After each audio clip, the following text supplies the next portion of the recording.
Here's what you need to know. From the Goldberg Jones Sports Desk, your 620 Rip City Radio headlines. Goldberg Jones. Call 1-800-DIVORCE.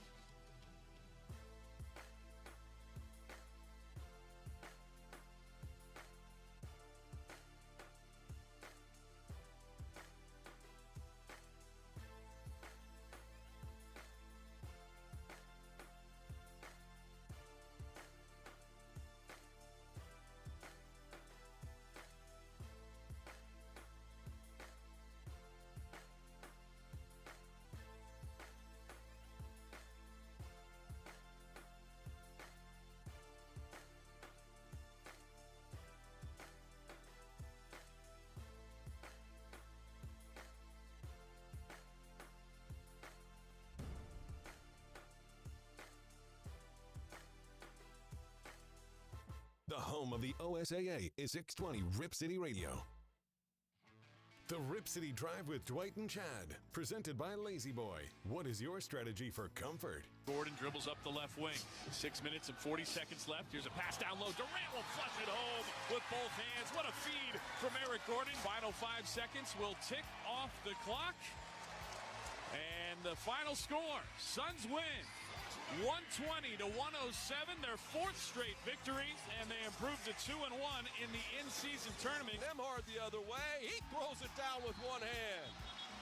Nembhard getting up and showing some hops. There's a softening of society that has definitely caused things like this. Look at all the sports. You know, what happened to hockey? Hockey doesn't have the enforcer position anymore. Why? Because we need the fighting out of hockey. It's too violent. Can't take it anymore, Godfather. Strap in. The Rip City Drive with Dwight and Chad starts now.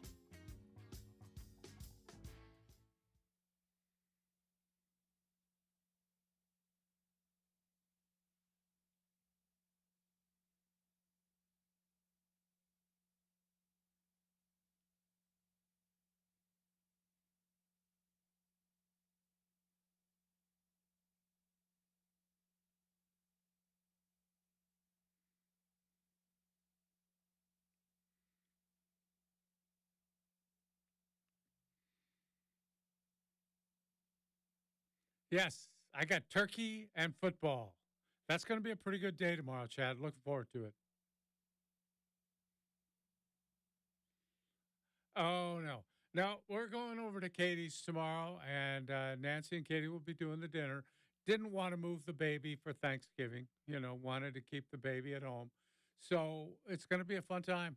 Kids will be there. Yeah, it's going to be good. Yeah, I don't think he's ever going to remember it. He's still a little too young for that, but I'm just kind of looking forward to playing around with him a little bit.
what's potentially out there if their agent is doing their job. I'm not trying to dodge the question. I'm trying to be truthful. What's your reaction to that, Godfather? Well, first of all, Jonathan Smith is, I think, a very smart man, but he's also transparent. It's so easy for a coach in that situation to say, hey, I haven't talked to anybody. And that would be truth because he hasn't. The thing is, his agent has. That's what agents are paid to do. They're paid to go out and talk to, all the people that might want to hire him, find out what the price is, get a number, and if it's something plausible, set up an interview at some point. I don't know how this stands right now. It could be, my guess would be that Jonathan Smith hasn't yet made up his mind and that he would save that for the end of the season. He's got his hands full coaching that football team right now. And if he's going to leave, I think that's possible. I think we can get into reasons that he should leave or could leave and reasons he should or could stay. It's a tough call for him, I bet, because he loves Oregon State. That's where he went to school. Yeah, it's where he was a star quarterback. It's a really tough call, and he's really changed that program enough now that I think he can walk away feeling that he's left it in a much better place than it was when he got the job, or walk away feeling bad about leaving it at this point in time. Well, let's talk about the obvious for a moment. I guess, in a way, this is kind of a good sign if you're an Oregon State Beaver fan, meaning if you have the right head coach who's doing one heck of a job, and he certainly is, you and I and everyone else has been blown away by the work he's done to restore the program. When you do that type of work and you're considered that type of coach, it's a good sign when other big-time schools want a piece of your guy, right? From Absolutely. The standpoint that he's doing the right job, he's one heck of a coach, and you identified the right candidate to come in and take over your program. And because of the work he's done in restoring that and building it up, other schools now want a piece of him. Yeah, and, it's not like it's a surprise because you and I talked about it, Chad. They're going to be coming after him, especially given Oregon State's situation in the Pac-2 now. And it makes Oregon State more vulnerable to losing him, I believe. And at the same time, the Beavers may not have enough money. They're trying, but, who knows how much money they're going to have available to keep not only him, but his outstanding coaching staff. So it's an interesting situation. And I'm going to be I'll be real interested in seeing how it turns out. Well, a couple of more quotes from Coach Smith I want to read to you. In the interview with Canzano, he said, quote, "I will say that I grow more and more confident every time I talk to Scott Barnes in regards to the plan to operate and fund at the Power 5 level, scheduling and trying to create a schedule that works. It's not an easy task. You know the situation that us in Washington State are in, but my confidence grows listening to Scott more and more on the plan to fund it at the level and how we're going to get it done. My confidence grows on that end." He also went on to say, "There's been conversations, some of it for me individually on my contract because we've won the amount of games we have. I've already got an automatic extension, so I'm sitting on another 6 years, so that part is not as critical. The big piece is just not about me. We've got a big-time staff here. It's just not about me and the insecurity and uncertainty. The staff here, same way. We've got players here, same way. We've got to continue to support it so we act like a Power 5 level." I mean, that makes sense, right? Like, if he's going to stay on board, he wants to make sure that they continue to function like a Power 5 level school, regardless of the turbulence they're in at the current time. There's no question, Chad. And really, for Jonathan Smith, you have to remember now, his assistants have stuck with him all the way through. He's had the most constant coaching staff in the conference. Really, he doesn't lose assistant coaches unless he wants to. And they've changed defensive coordinators, and that was Jonathan's idea. It wasn't because somebody decided to leave. And really, it puts a lot of pressure on Scott Barnes, the athletic director, because you not only have to keep Jonathan, he's going to be in line for a lot more money if a Big Ten school of that magnitude is chasing him.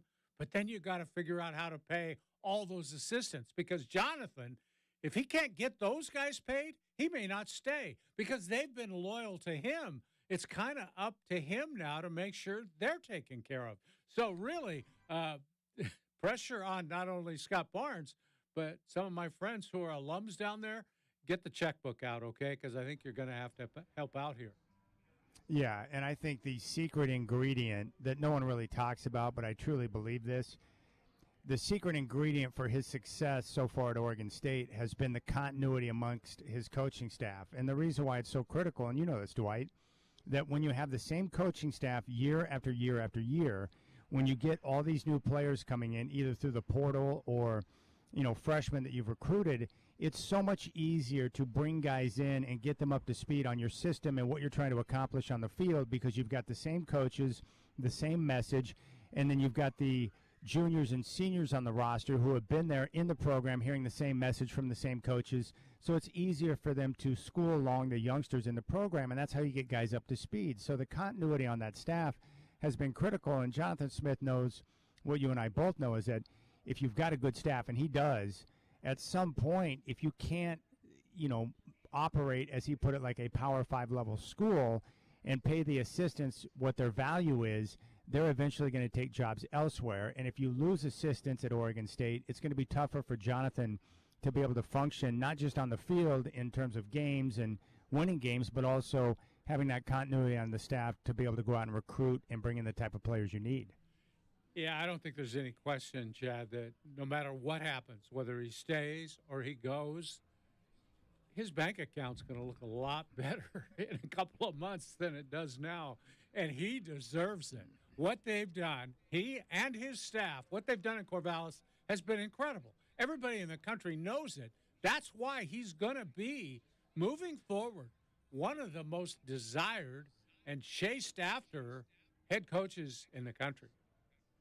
I think Jonathan Smith, even though he'll never, get ultimately the respect he probably deserves because he's at Oregon State in Corvallis, he's just as good as any coach across the country. I believe in terms of football smarts, understanding the X's and O's, and what he brings to the game, he's as good as anybody. He's that good. And I think now that he's put in the time at Oregon State and they're seeing the results on the field and the way he's turned that program around, other people are taking notice of what he can do. And I just believe he's one of the very best. He can sit down at a table with, Nick Saban or Chip Kelly, or take your pick of all the great coaches, Dan Lanning, Kalen DeBoer, anyone else, and they'll all respect him because they know the work he's put in and understand the job that he's done. They know how good he is. That's how good he is. He's awesome. He's a terrific head football coach, and he's proven it. No question about it, Chad. He's really he's touched all the bases. They recruit much better than they ever did before. And let's look back. How long has it taken them to find a high-quality head coach? They had Dennis Erickson for a little while, and they had Mike Riley for a while.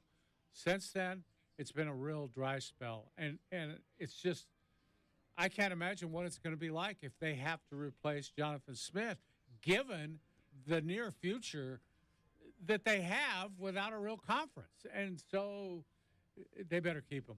That's the thing. They better keep him, or it's going to be a real problem. All right, so Beaver fans, we'd love to get your reaction on this. You can reach out to Dwight on X at Dwight James. You'll find me there at Chad and Rip City. Do you think he's going to go? Do you think this is posturing? What do you think is going on here? When we come back, we'll dive into this. I want to focus in on his candidness in a response and why I think it's genius in terms of what Jonathan Smith is doing. We also know that Scott Barnes is well aware of the situation and is trying to get on top of that. So we'll dive into this. The Beavers, of course, getting ready to take on the Ducks in the Civil War game coming up on Friday. Kickoff at 5:30, pregame at 3:30 on your home of the Beavs, 1190 KX. That's Dwight. I'm Chad. You got the Rip City Drive. Rip City Radio is looking for photos of your children with Santa, not the smiling, successful photos, the other kind that you show your child melting down like a snowman in July. Submit your photo today at ripcityradio.com for your chance to win a Visa gift card just in time to do some holiday shopping. Enter today, and good luck from Mountain Timber Market.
You're listening to the Rip City Drive with Dwight and Chad on 620 Rip City Radio. Brought to you by Lazy Boy. What's your strategy for comfort? Listen on your free iHeartRadio app for all your music, radio, and podcasts.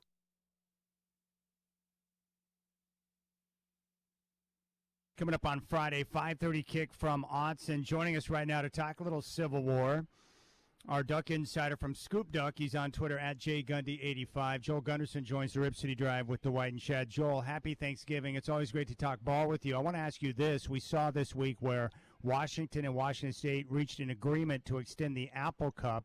With that news, and I think it's going to go through 2028, are you hopeful that Oregon and Oregon State can reach an agreement to extend the Civil War, and do you think that would make sense for Oregon to do that?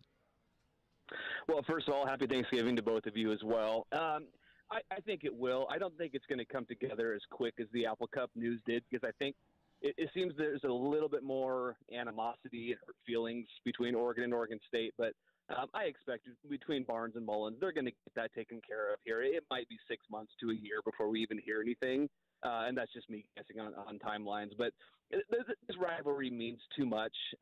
They're too close in distance, literal distance and figurative distance, to not play it. And both programs, even though Oregon State's in flux right now, they're still a big-time program, and it would make zero sense at the end of the day for that not to happen.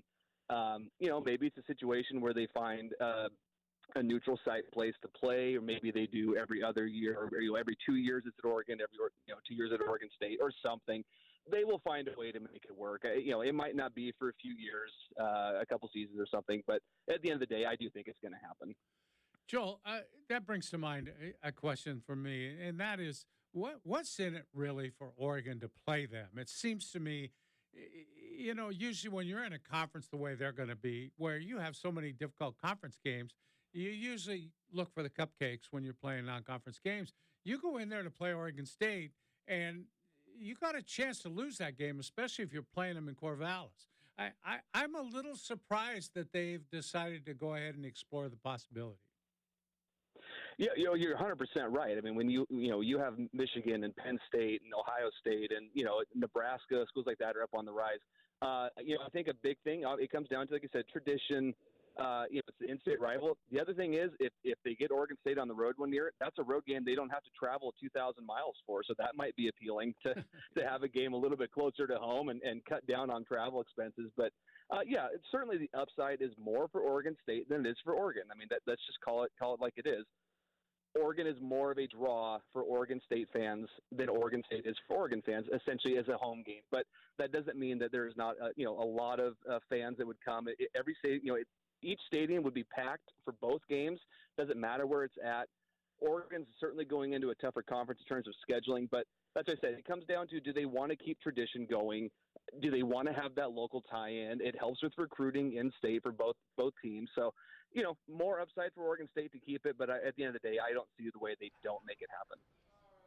Hey, Joel, Oregon's had a great season, and ever since that loss, the 3-point loss at Washington, they've dominated competition. The 5 games they've played, not the best in terms of level of competition, but they've dominated, and their game control has been off the charts. What have you learned about this team over the last 5 games and the way they've dominated?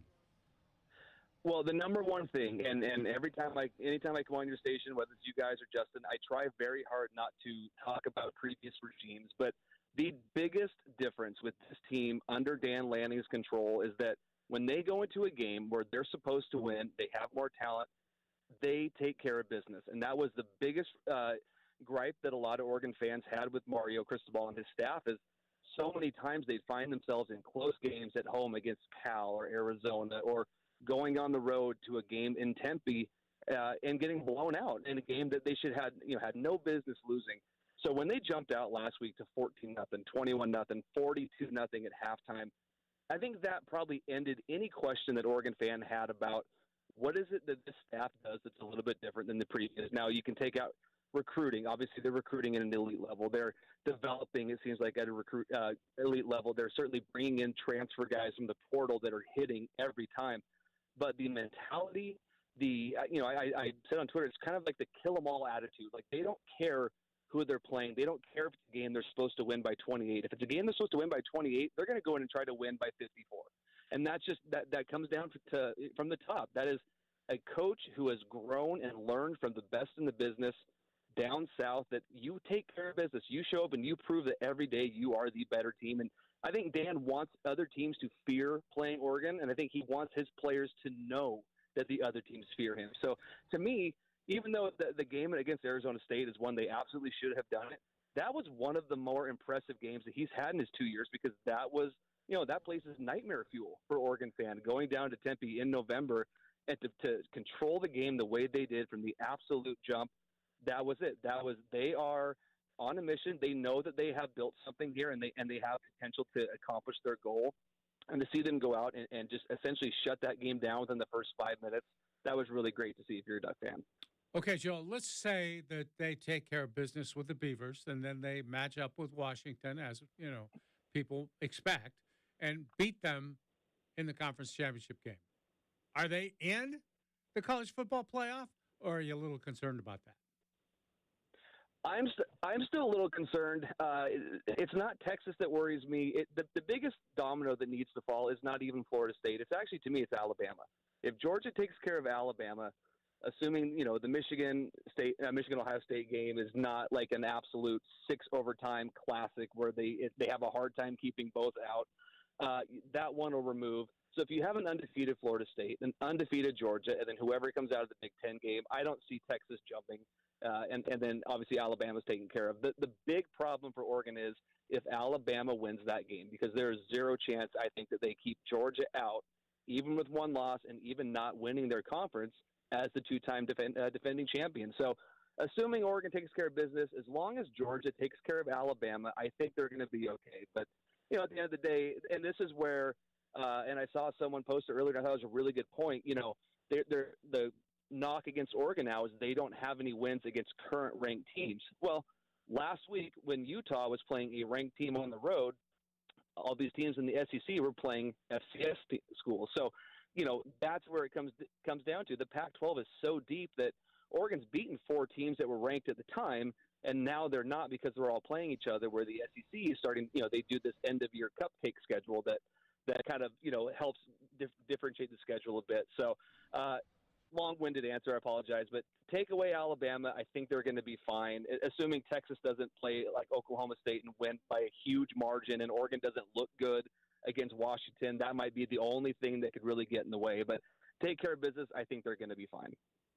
All right, Joel Gunderson, Scoop Duck here on the Rip City Drive. You're on fire right now, Joel. I love it. I just don't see how Oregon doesn't blow out Oregon State. Am I wrong here? Are the Ducks going to roll? Because it sure feels like that. So the situation is for Oregon State, it's oddly familiar and unsettling is what Oregon faced in 2021. I mean, the reality is when Oregon played Utah for the first time that season with about 2 weeks to go in the regular season, there are already a lot of rumblings about Mario and Miami, and we saw the way the team performed, and they looked distracted, and then by the time they got to the championship, the Pac-12 championship game, they were mentally done. They knew their coach was gone. The writing was everywhere.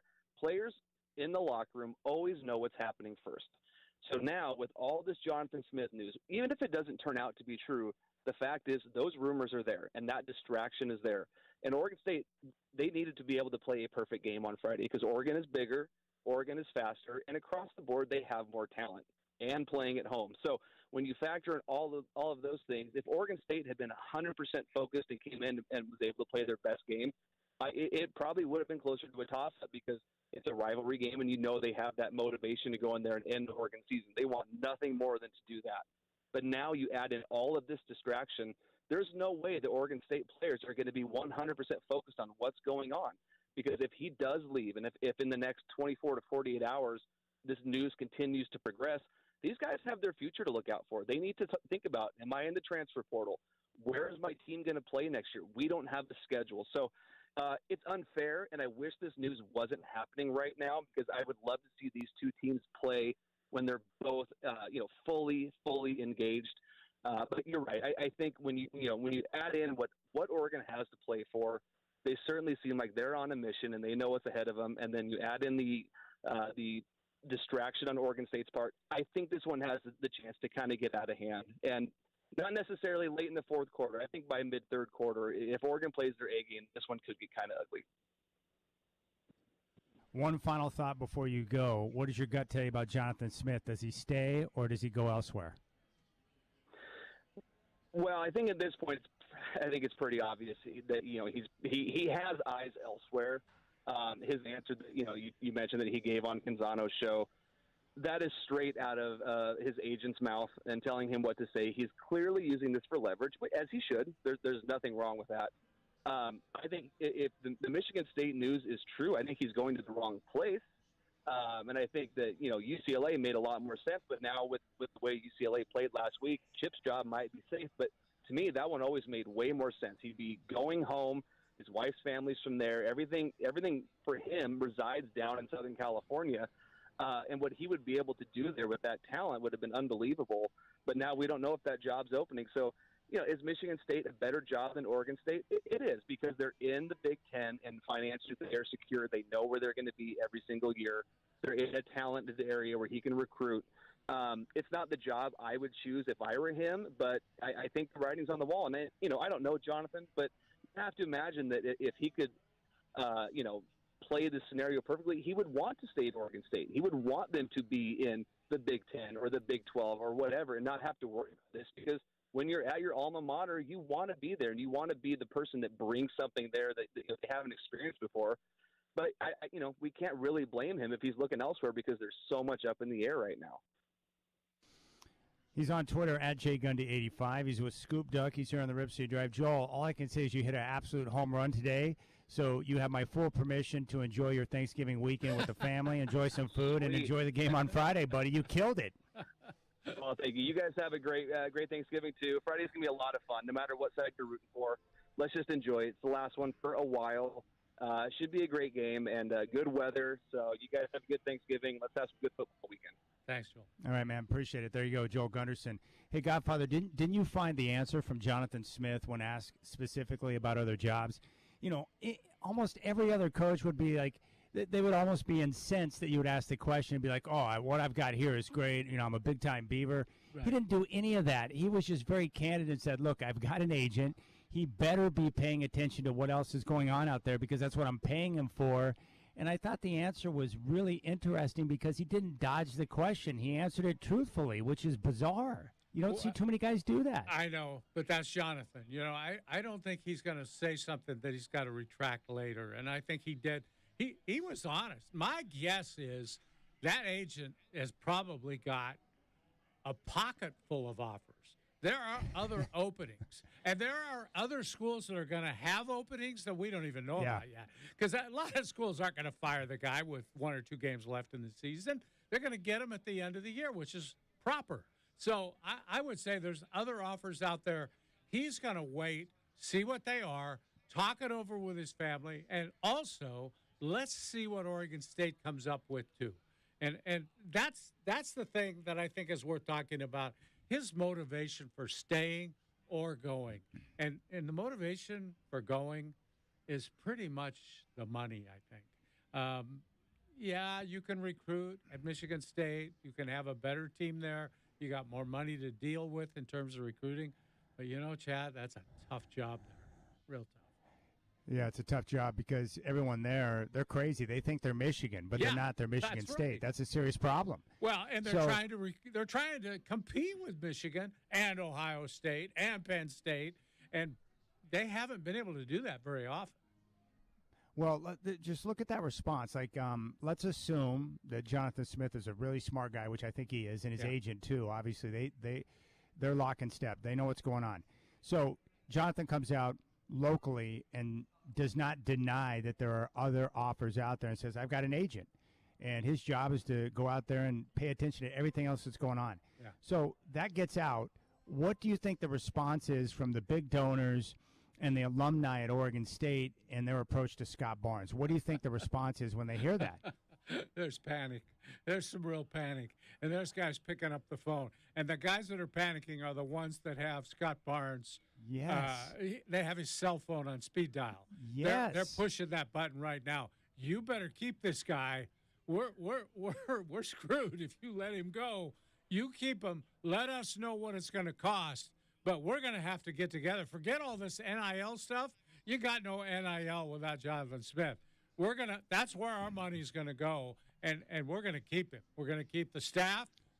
Give us a ballpark figure. What's it gonna take to keep everybody? And then you match whatever offer it is, or you even go higher if you have to. If you don't get them, then you don't get them. At least you've given it your best shot. You cannot afford to be outbid for this guy. Your whole football future is on the line right now. In fact, it is, even if he stays, your football future doesn't look all that sweet, but you got to keep him. I just don't see a future without him. Like, I agree. And that's why I think, like, look, maybe Jonathan Smith really does want to leave and go elsewhere. That's possible. But I can tell you one thing. With the way he's handled this, he and his agent, they're definitely going to find out how badly Oregon State wants to keep him, right? They'll know. Yeah, and I like the way you talked about how well he's handled it. He's kept all the doors open. He can do whatever he wants now without having to say he's sorry, without having people accuse him of lying or misleading anybody. He's just kept all the doors open, which is a really smart thing to do. Wow, that's pretty savvy for a guy that doesn't really enjoy or appear to enjoy talking to the media that much. To just, it goes to show you, Dwight, when you can deal in honesty and you don't put up some type of facade, your life is usually always going to be easier in the long run. Is it not? Absolutely. There's and no I think BS. when you're in the limelight the way he is, it's especially good to have everything lined up the right way so that you don't have to retract something or say you're sorry or I misspoke, all that stuff. He doesn't have anything to be ashamed of or to apologize for. Whatever he does, he can do it. Go do it. And Scott Barnes, I believe Oregon State's been look, they're not dumb. They've been preparing for this. Scott Barnes got extended, so that everything has been working towards this point because I believe Barnes, when he says their number one priority is to lock up Smith long term. So they've been preparing for this, right? Scott Barnes is not caught off guard by the fact that Jonathan Smith is in a position where he's got options, right? Right, and they've been working, I think, for a month, it was said, on a new deal for him anyway, just based on where they are right now as a football program. Wow. Look, I don't know. I'm not convinced that Michigan State or Texas A&M or somewhere else is the right perfect fit for Jonathan Smith, but I do believe that I can't think of a better coach for the Beavers than Jonathan Smith. Can you think of someone can you bring in someone better than Jonathan Smith to run the Beavers program? Well, there's based on his connection. There's good coaches out there, Chad, but they don't have the connection with the school and the city and the boosters, all of those things that Jonathan has, and the recruiting expertise to know the kind of kid you can get and bring in there and win with. That's a big deal there. All right, we'll come back and we'll continue this discussion.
The Rip City Drive, brought to you by Lazy Boy. What's your strategy for comfort? Here on 620 Rip City Radio. Listen on your free iHeartRadio app for all your music, radio, and podcasts. But I tell you what, Godfather, I am a disaster today. I got up early to work out, and Luke absolutely killed me, and I know you're familiar with that. So Luke destroyed me, and I was just a complete wreck when the workout was over. And then I get home, and I'm like, what's wrong with my left butt cheek?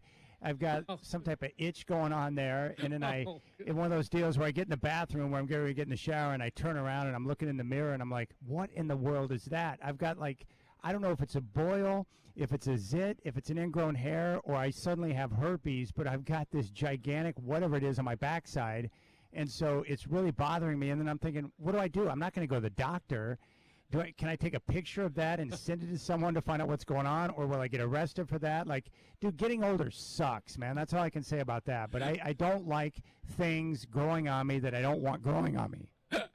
Portland, weigh in. What's Chad's reaction? Problem? Yeah, reaction. React to the boil.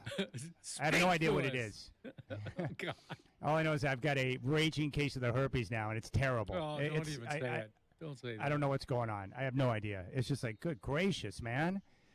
Out of sight, out of mind. But the problem is I can feel it growing on me right now, and that's not a good thing. It's not good, whatever it is. Oh, my goodness. All right, that's Dwight. I'm Chad. You got the Rip City Drive. Okay, so with Jonathan Smith, Godfather, let me ask you this. Do you think it's quite possible that he has no interest in leaving, so he's going to utilize this situation to the best of his abilities to get himself and his assistants more money, especially when he knows the next couple of years are going to be brutal? So do you think he's just using Michigan State or A&M or any other job as leverage right now to try and squeeze as much as he can for him and his assistants out of the school? Well, I think that's a possibility, Chad. And there's nothing diabolical about that or bad or anything else. I mean, this is the way it works. You can set your salary based on what other people want to pay you. And I think he would be crazy not to take advantage of that, not only for himself, but as I said before, his staff. He needs to make sure they get paid so that they don't leave. He has an interest in keeping those people together, keep them in Corvallis, because they're going to get some run here too. Their coordinators are highly sought after. I think Trent Bray is known as one of the up-and-coming guys in college football, and Lindgren has done such a great job there over the years. They're both sought after. So he's got to make sure they're paid, they're on board with staying. I think he'll speak to his family first, then he speaks to his staff and say, here's what we got. I assume he'd take most of them with him if they wanted to go. Yep. He would speak to them that way. Would you rather be there or here? Here's the monetary breakdown. Here's the way it looks.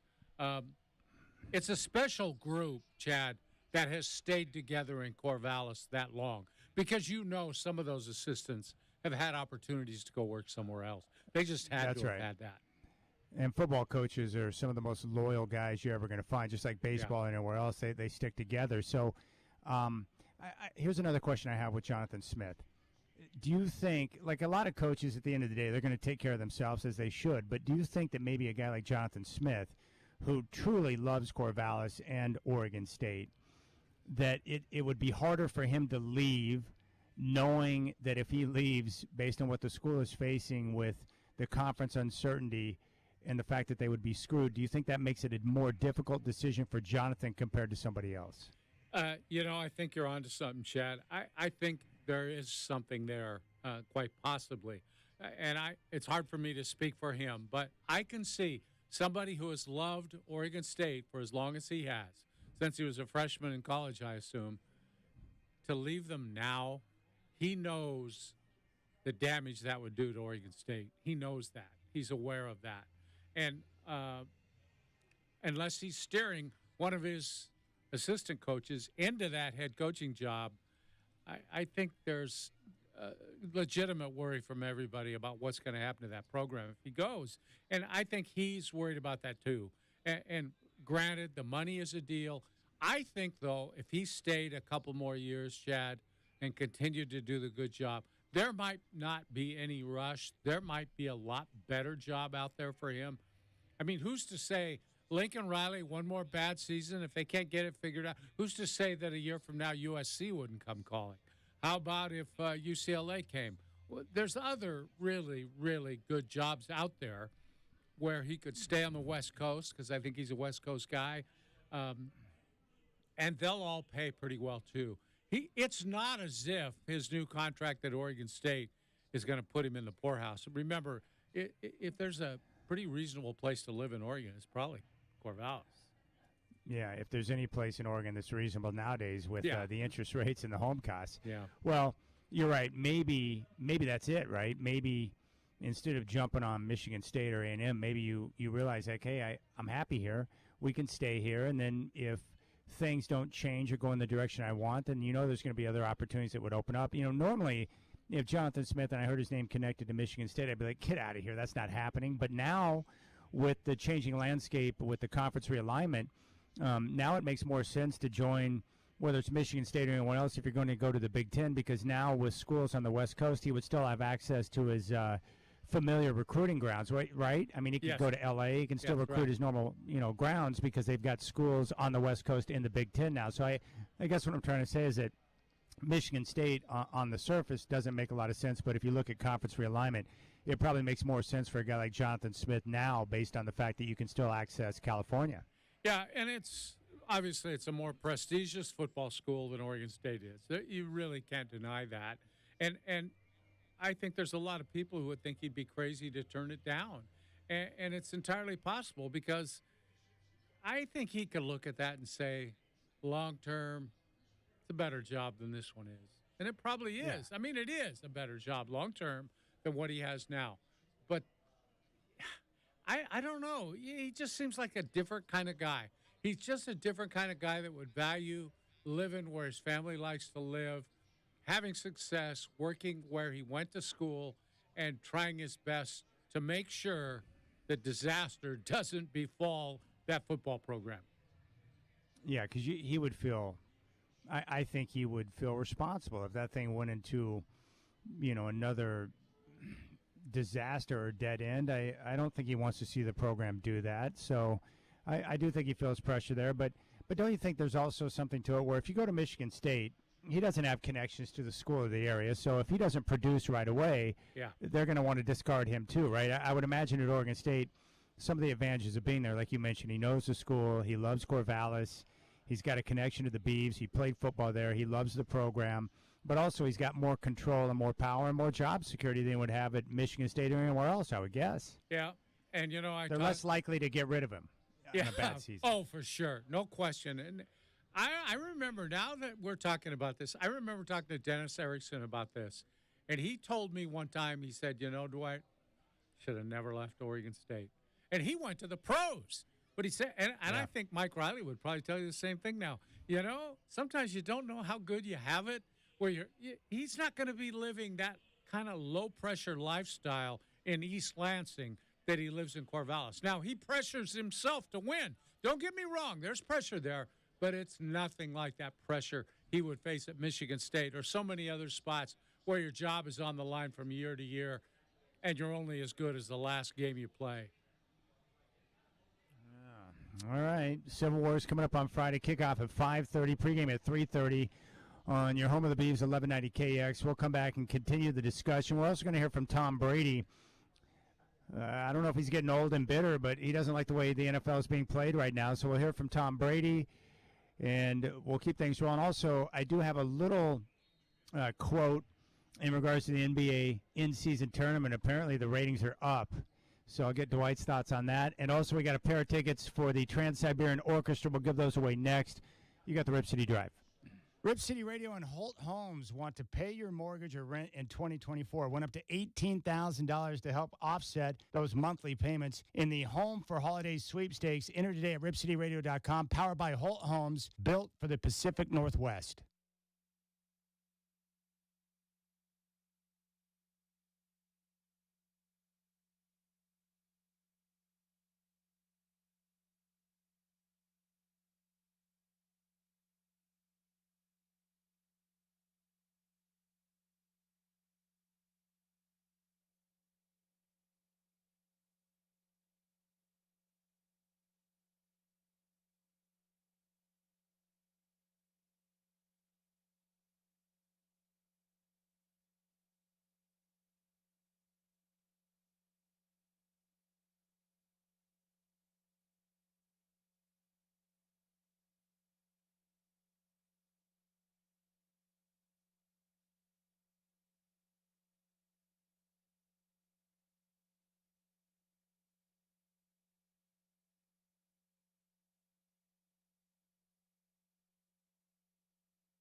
Here's what you need to know. From the Goldberg Jones Sports Desk, your 620 Rip City Radio headlines. Goldberg Jones. Call 1-800-DIVORCE. All right, what's going on, my friends? It's now 4 o'clock. First off, for the Oregon State Beavers, according to multiple reports, including John Bryce of Football Scoop, Michigan State has identified Smith as their number one candidate to replace Mel Tucker. In response, Scott Barnes says keeping Jonathan Smith is their number one priority. Your Trailblazers are in action tonight, second of a back-to-back. The Utah Jazz are in town. Portland is looking to snap an 8-game slide. Game day is coming up at 4:30. Tip-off at 7 here on 620 Rip City Radio. From the NFL, Daniel Jones, successful surgery to repair an ACL in his knee, now faces 8 to 10 months of rehab. Games coming up tomorrow on Thanksgiving. Packers at Lions, 9:30 on Fox. Detroit is favored by 7.5. Commanders at the Cowboys, 1:30 on CBS. Dallas, 12.5-point favorites. And the nightcapper in Seattle, the 49ers are a 7.5-point favorite over the Seahawks. Big game in the NFC West. More of the Rip City Drive with Dwight and Chad coming at you right now. The home of the OSAA is 620 Rip City Radio. The Rip City Drive with Dwight and Chad, presented by Lazy Boy. What is your strategy for comfort?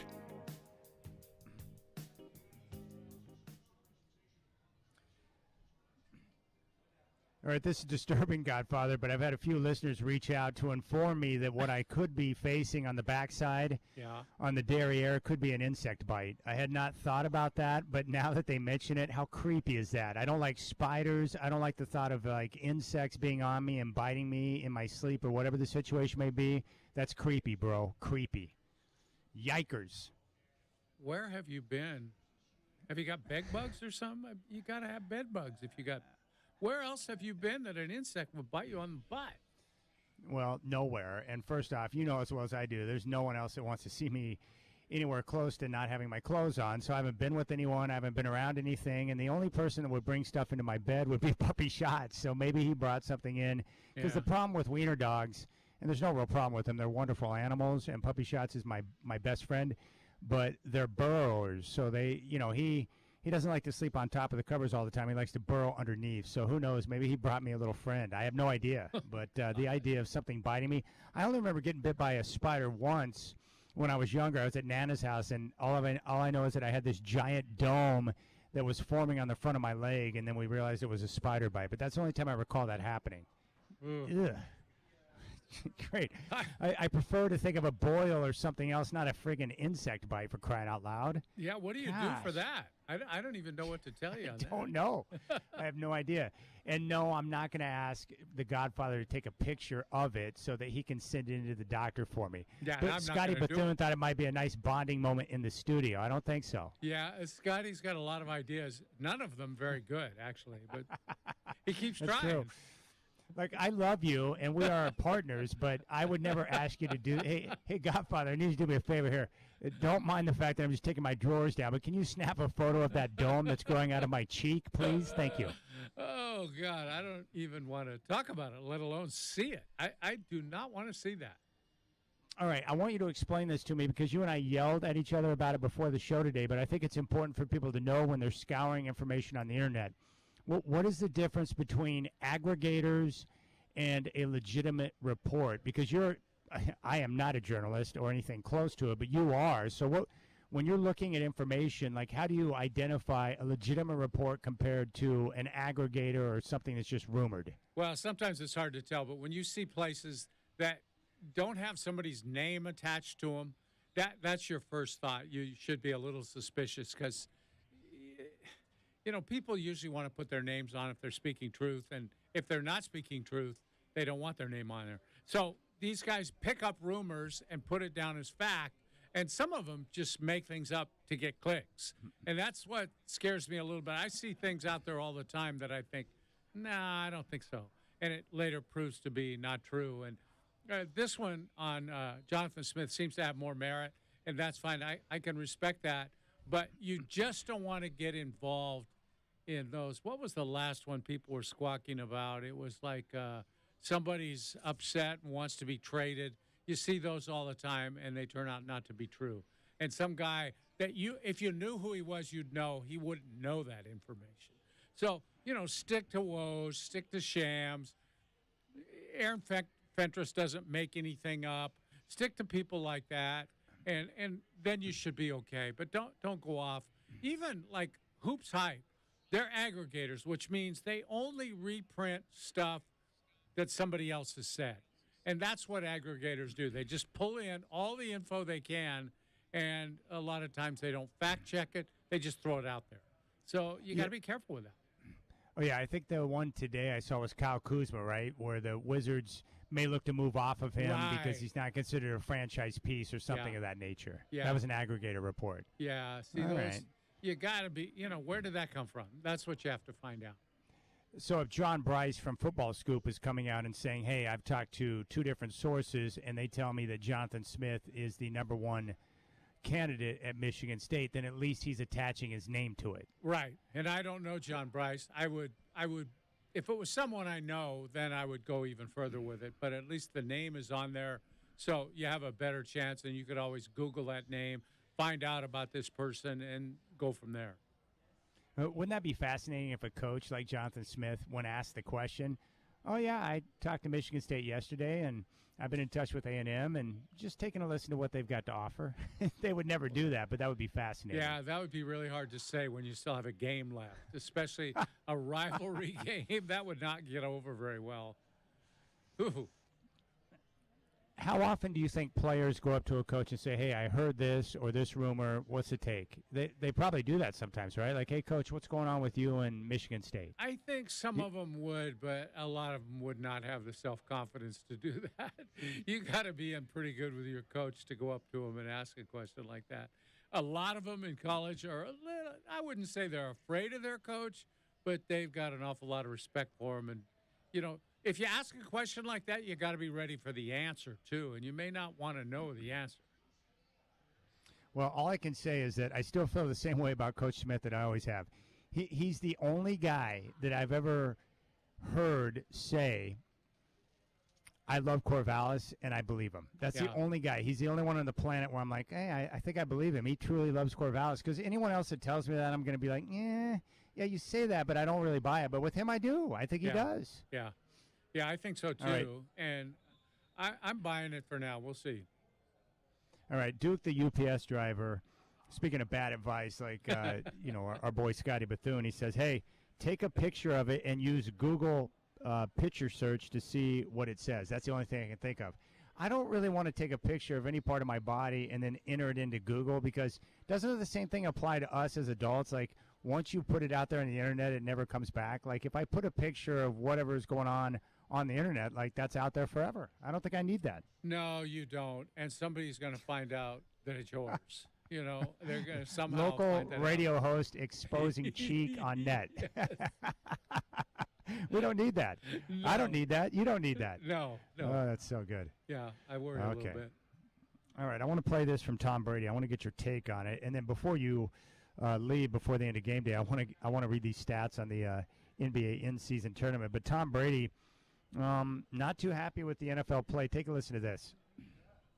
I think there's a lot of mediocrity in today's NFL. I don't see the excellence that I saw in the past. I think the coaching isn't as good as it was. I don't think the development of young players is as good as it was. The rules have allowed a lot of bad habits to get into the actual performance of the game. Mm-hmm. So I just think the product, in my opinion, is less than what it's been. I look at a lot of players like Ray Lewis and Rodney Harrison and Ronnie Lott, and guys that impacted the game in a certain way, and every hit they would have made would have been a penalty. You hear coaches complaining about their own player being tackled, and not necessarily, why don't they talk to their player about how to protect himself? We used to work on the fundamentals of those things all the time. Now they're trying to be regulated all the time. Offensive players need to protect themselves. It's not up to the defensive player to protect the offensive player. A defensive player needs to protect himself. I didn't throw the ball to certain areas because I was afraid players were going to get knocked out. Mm-hmm. That's the reality. Wow. I didn't throw it to the middle when I played Ray Lewis because you knock him out of the game, and I couldn't afford to lose a good player. There you go. There's Tom Brady with takes. Tom Brady with takes right there, Godfather. What's your read on what he's saying there? Well, those are hot takes. I have several thoughts, Chad. It's a real interesting soliloquy he went off on. Number one, has there ever been a former athlete in any sport that doesn't almost immediately tell you, back in my day, we were better, tougher, stronger, smarter, et cetera, et cetera? That's what they all say. And didn't they change rules because of him, for crying out loud? Yes. Yeah, that's why I say he's complaining about the hits that those guys, they'd all be penalties now. Well, those hits were legislated to keep you healthy. And now that you're not playing anymore, you don't care about that. But if you're still playing, I don't know if you'd be saying that. But here's the one thing I think he's right about, and that's the development of players, particularly quarterbacks. We have seen so many quarterbacks still, with all the rule changes, get hurt. And the guy playing backup, some of them have never been in an NFL game before. And it's like, these are teams like Cincinnati. They've been built to go to the Super Bowl. This is the last good year of Joe Burrow's contract. They're building on that last cheap year to get to the Super Bowl. Now they got a quarterback who probably can't get them there. And I don't understand the failure of the team to set up some sort of platform, whether it's a minor league, and there's two in existence playing in the spring already that they could use to send their quarterbacks down to get experience in game-type situations, or let them play more in actual games that you play. You saw what Oregon State did. It didn't hurt Oregon State this year to run Childs on the field for one series every game.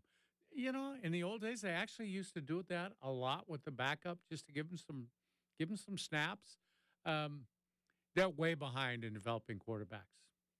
Yeah, I'm with you on that 100%. And I also think that, and this is tied into the development of quarterbacks, but I think by and large, fan bases, coaching staffs, but particularly ownership, less patience now with developing young quarterbacks, right? Like they draft a guy, if he doesn't start to show signs of life immediately, then they're quick to move on and go to the next guy. You know, when I was younger growing up, teams would give a quarterback, and I'm not saying this is right or wrong, I'm just saying this is the reality. They would give quarterbacks more time to either sit on the bench their first year and watch and observe, or more time to play and get proper experience before they made a determination on whether or not he was going to be the answer or not. But nowadays, you know, there's so much money invested in that position that teams are not taking the time and the patience to develop. They want to see something right away, and if they don't see it, they might be quick to move off of them and move on. Yeah, it's funny how Patrick Mahomes sat that first year, and all of a sudden gangbusters after that, and nobody has thought, maybe that works. You never know. Maybe we should do it. Because that's what they used to do in the old days. Those guys had to sit to earn their playing time. They also had more veteran backup quarterbacks than they do now, probably because you have to pay those veteran guys a little more money to come back and play. Yeah, heck, even, you know, if I go back to the early years, 83 and 84 with Elway, he didn't exactly get off to a sterling start. He showed flashes of his talent and his ridiculous ability, but it wasn't like it was a smooth start. It took a while before he kind of really settled in and started to play good quarterback. Sure. But the first couple of years were rough for John, right? Yeah, for sure. So, well, the problem is, too, you're right. How many teams, like even in the Broncos, Russell's taking every snap, so if he gets hurt, they're screwed. Yeah. They're done. Yeah. They don't even let the backups go with the ones. They make them practice with the backup guys, so they're not ready to play with the starters. All right, when we come back, I want to get Dwight's take on the NBA in-season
You're listening to the Rip City Drive with Dwight and Chad on 620 Rip City Radio. Brought to you by Lazy Boy. What's your strategy for comfort? Listen on your free iHeartRadio app for all your music, radio, and podcasts.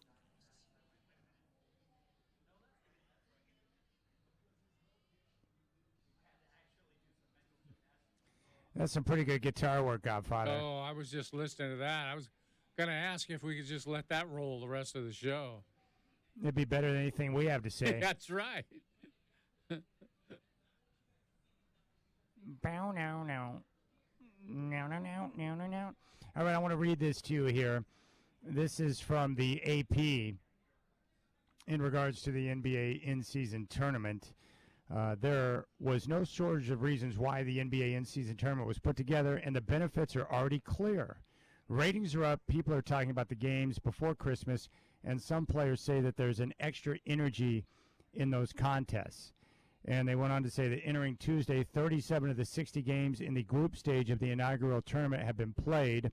Another 5 will be played Tuesday. Ratings are up. The games being shown on ESPN have gotten 55% more viewers than the ones in comparable windows that got last year. It's not exactly must-see TV yet. Those tournament games shown nationally are drawing about 1.7 million viewers, but better numbers are better numbers, which is the point. What's your take on that? Well, Chad, it's a big con. They're conning everybody, and I think it's too bad because they are getting more media attention for this, and it's because a lot of the media just falls in line with whatever the NBA tells them to say. But I would say the ratings would be up, and it would have nothing whatsoever to do with the tournament. They have stacked the schedule with more good matchups in the early months because they might need those for the tournament. And so they've really skillfully put that together with the good matchups and the good windows so that they might draw more fans. They're still not anywhere close to getting great ratings for these games. But I have never heard anybody say, oh, I got to watch that game tonight between the Sixers and the Celtics because it's a tournament game. No, they want to watch it because it's the Sixers and the Celtics, and it'll be a good game. And I don't believe I see any of these teams playing any harder or putting any extra emphasis on a game because it's a tournament game. I think somebody's trying to con you into thinking that, and they'll probably get away with it because that's just kind of the way the NBA works.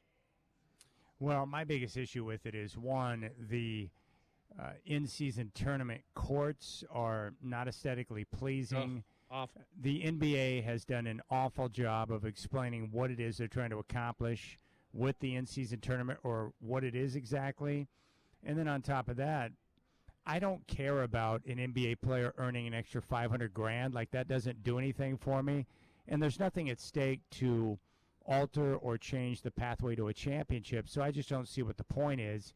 They're just basketball games that are being played on multicolored courts. Like, that doesn't do enough for me to bring me in front of the television. Speaking of ratings, 1.7 million was the number given on these nationally televised games for the in-season tournament. That Monday Night Football game between the Chiefs and Eagles averaged 29 million viewers. See, that just 29. Yeah. And that's a lot of people watching a football game, Godfather. 29 million? The NFL is king. That's one of the best Monday night numbers in a long, long time, right? Yeah. Yeah, it's over 20 years. I think it was like the biggest game number, I think, in like 25 years. Yeah. And it's really the biggest number of all time. You can't compare to the old days when there were 3 networks. People didn't have television options like streaming and things like that. So those ratings in the old days were craziness. And now it's a whole different universe. So those ratings now really count much more. Well, I'm hoping that Commissioner Silver will just take an L, realize this was a bad idea, and just move on from the in-season tournament idea. But I don't think he's going to do that. But I'm hoping that that's what they'll come to and be like, you know what? This really doesn't make a lot of sense. But what I'm wondering is, I forgot, I think I was talking with Burkhardt about this. Do you think maybe they're not even targeting us, but maybe some of their overseas viewers? Maybe they're looking at China or some of their other markets that they care about, and that's why they're putting the in-season tournament games in action? Yeah, I think that's possible. Yeah, they'll grab their numbers wherever they can get them. That's for sure. and maybe they can fake out of the country people into thinking that an in-season tournament's a good idea, that it's a big, because they're so accustomed to it with soccer, and maybe that does have a ring of truth in it. It's possible. I don't know. I don't get it, Chad, and I resent it in a way that they're pushing it so hard, and the whole idea, the courts are just god awful, and they hurt your eyes. There's way too many of them that are red. First of all, and obviously Adam Silver got a deal at some place, Costco or somewhere, on red paint, because that's what they're using on about 90% of the courts, and it's just not a good look. I don't like it. Yeah, I'm not into it. It doesn't really move me. Let's just put it that way. So I will say this about the Blazers last night, Godfather. I like the bounce back and the effort they gave against a team that they were clearly overmatched against, but, man, they were right there. And one guy, Malcolm Brogdon, can make a big difference for a team like Portland right now. You're not kidding. He makes a huge difference. Their basketball IQ increases quite a bit when he's on the floor, and he's so calm. I think he's a calming influence on the other players. Oh, this is a good song here. Paul McCartney. This is one of those songs when Michael called Paul and said, "Hey, Paul, you want to make some hits?" This is one of the songs they came up with. Say, say, say. Baby. Yeah, that's a good song. All right, Godfather. Happy Thanksgiving, my friend. You enjoy your weekend. Enjoy the Civil War. You and I will talk soon. Yeah. Blazers Game Day is coming up next. Happy Thanksgiving, Chad. And you might want to get that butt of yours looked at. Thank you. Can you help me out with that? No. I need you to take a picture, No, Godfather, please. No thanks.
Hill, the inbound to McGinnis.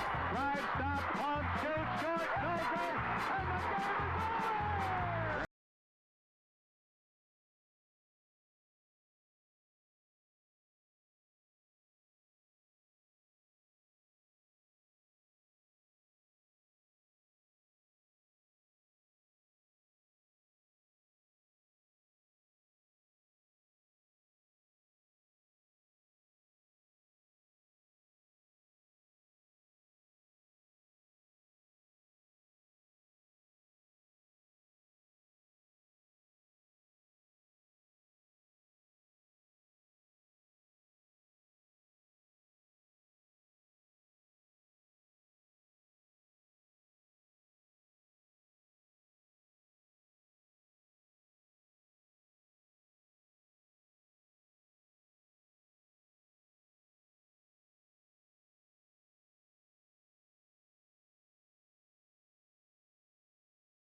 Giving. The Utah Jazz are in town, and both teams tonight come in and are playing on the second of a back-to-back. So we'll see how this young Blazers team responds to the challenge of being down in Phoenix last night, playing the Suns, and coming back home tonight to take on the Utah Jazz. And what I think is a great opportunity for Portland to snap their 8-game losing streak and to get another victory up on the board, which would be nice. I would say this coming out of the game against Phoenix. I was impressed with the response because that game on Sunday against Oklahoma City was brutal. They got whacked by 43 points. I think based on what I saw from the team with the lack of energy, the lack of attack on defense, and the mistakes they made with the turnovers, which Oklahoma City feasted on, I think a lot of that was fatigue. I think the team had hit a wall because they had so few guys playing, and there was a few guys who were carrying the majority of minutes. And I think that's what we've been seeing with Shaedon Sharpe over the last week, where I think the fatigue has caught up with him. Coach Phillips admitted that he's asking him to do so much more than what he's probably capable of right now, but it's been out of necessity because of the injuries that they've sustained. And I think we'll see better from Shaedon probably, if not tonight, then definitely on Sunday when they kick off the road trip in Milwaukee, because they'll get 3 days of rest after tonight with Thursday, Friday, Saturday off. And I think this team is in some desperate need of rest. And again, I'm not making excuses. I'm just telling you the reality that you have a young team, an inexperienced team, and at the same time dealing with multiple guys out. Robert Williams was hurt. He's done for the year. He was, going into the season, one of their key backup bigs. And then you've got two guards out in your top rookie, Scoot Henderson, and, of course, your best player on the team and best three-point shooter, best offensive player in Anthony Simons. And so when you subtract that from our already young team, it really puts Chauncey Billups and his staff up against it to find guys who can step in and play large minutes and be able to get the job done.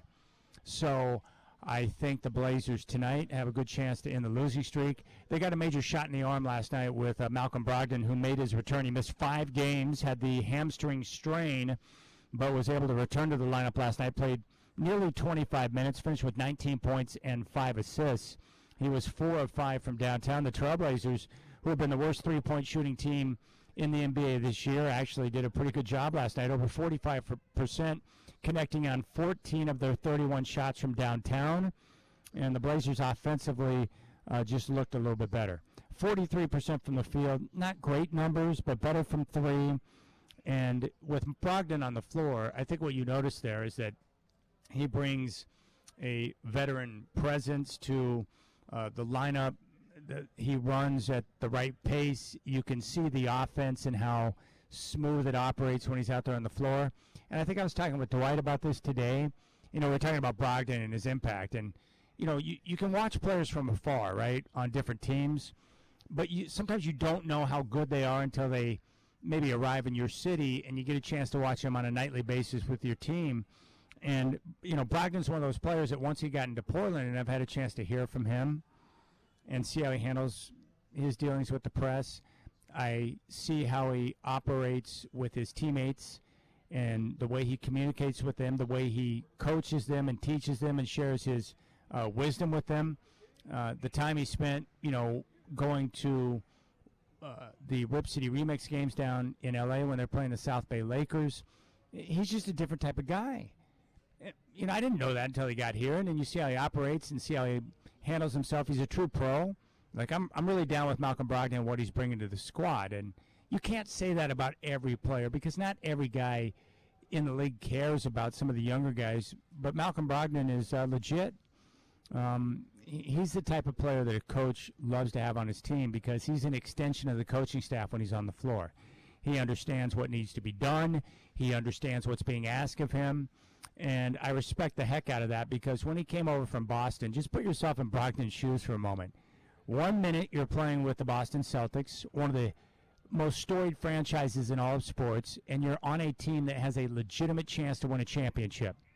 And the next minute you're caught up in a trade where you're being sent across the country to the Portland Trail Blazers where you're playing for a team that is in a full rebuild. And not only that, a legitimate pro like Brogdon is being asked to come off the bench and back up a player with no experience whatsoever.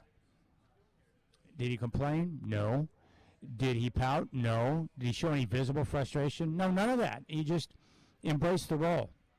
And he understood that, hey, I don't know how long I'm going to be here, but I'm going to make the most of it and continue to showcase what I can do. So I respect that, and Malcolm Brogdon was a much-needed boost for the lineup. Now, the other good news that we have, and this could be an indication of what's going to come tonight, you remember yesterday Brogdon was upgraded to questionable. He ended up playing in that game against Phoenix. Well, Scoot Henderson, who's been out for a couple of weeks with the bone bruise, he was sent down yesterday to the remix and then immediately called back. And from my understanding there, he was just being sent down to get a little practice time to get his conditioning up so he could rejoin the Trailblazers. Because throughout the course of a long NBA season, guys don't have a lot of time to practice. There's shoot-arounds, there's walkthroughs, but it's not like hardcore, legitimate practice because teams, for the most part, they're on the road. They're flying from this city to that city, playing a game, leaving town, going to another city, playing another game. And so, you know, teams value those downtimes in the schedule to where they have a chance to get together as a team and get, you know, some lengthy practices in. They don't come around too often throughout the course of the season, but when you do get those times, it's really nice because as a coaching staff, you can get together and focus in on the issues that are maybe popping up in games or that are occurring, and it allows you to bounce back and, you know, focus on those things and then get a chance to go out there, correct them, and then hopefully have more success as you move forward on your schedule with the games that are being played. So for Scoot Henderson, he was sent down, then he was called back up, and today he's been upgraded to questionable. So based on the recent pattern that we saw with Brogdon and the fact that Scoot Henderson has now been upgraded to questionable, I would not be surprised if we saw him in action tonight. Now, that's exciting because, as I've already pointed out, you know, with this season and the way things are going, this is not about wins and losses right now, right? I think you're starting to understand that. The team's 3-11 now. They've lost 8 straight. I couldn't care less. What I care about the most right now is player development, namely with Scoot Henderson and Shaedon Sharpe, because those are the two most important pieces on the team. Those two guys were drafted high. They have to cash in on those two guys. They need them to work out. And if those two guys become the players they think they can become, then this franchise is going to be able to get to where they want to be much sooner. It's critical. So I want Scoot Henderson back on the floor. And the other part that I want to see him play is that I know early in the season with the short action he got, fans were freaking out because, you know, the shooting numbers weren't there, the turnovers weren't. He just wasn't playing the way that people envisioned when they drafted him. But right before the injury took place, we started to see some signs of life. And that's why I want to get him back on the floor and see what he can do. And I'm hoping with the extended time that he had off with the bone bruise that it gives him a chance to step back, observe a little bit, and maybe, like if we see him play tonight, maybe the game will have slowed down to the point where he can, you know, start to be even more productive. But I like his attitude. He's been very receptive to coaching. He's got too much confidence to get down on himself, so I'm not worried about his mentality or where he's at. He just needs time to play. Just like Shaedon Sharpe, who's been inserted into the starting lineup and has gotten a ton of time to play, he needs more time. And what's going on with Shaedon right now? Well, he's been struggling with turnovers and shooting percentage.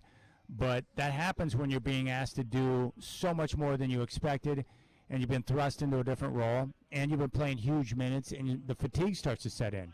So there's a lot of different things going on, but I'm excited about where the Blazers are at and the opportunities that they're going to have as they continue to move forward. Now, with that game last night, once again, multiple guys stepped up to put together helpful contributions and make some game-winning plays. Big props to Jeremy Grant, 5 of 8 from downtown, finished with a team-high 26 points. DeAndre Ayton, he was met with a chorus of boos in that first quarter. It was his first trip back as a member of the Trailblazers to play against the Suns, the team that had drafted him and then eventually traded him. And as I mentioned before, I feel like he got the short end of the stick. I don't like the way he was treated towards the end of his run in Phoenix, and I feel like the franchise in some ways screwed him, but he had a good showing last night. 30 minutes of action, 9 of 14 shooting, 18 points, 8 rebounds, and 4 assists. He was terrific. Shaedon Sharpe last night, once again, did not shoot well. 3 of 13 from the floor, 0 of 5 from downtown. He had 10 points and 3 rebounds. And as I mentioned, Malcolm Brogdon with 19 points and 5 assists. Toumani Camara got 38 minutes, 7 points, 4 boards, but once again, providing irritation for the opposing team and spearheading the defensive attack. I like the way he works. I like his effort on defense. I like his long arms, his length, and his willingness to do what the coaches want.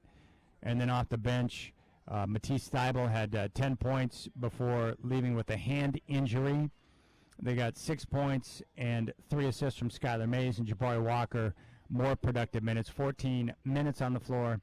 He finished with 8 points and 3 rebounds. So, again, a lot of different guys getting time, different guys stepping up to produce, and more importantly, the Blazers responding in a very positive fashion after getting drubbed by Oklahoma City on Sunday. So I think we'll see the Blazers play well tonight against the Jazz.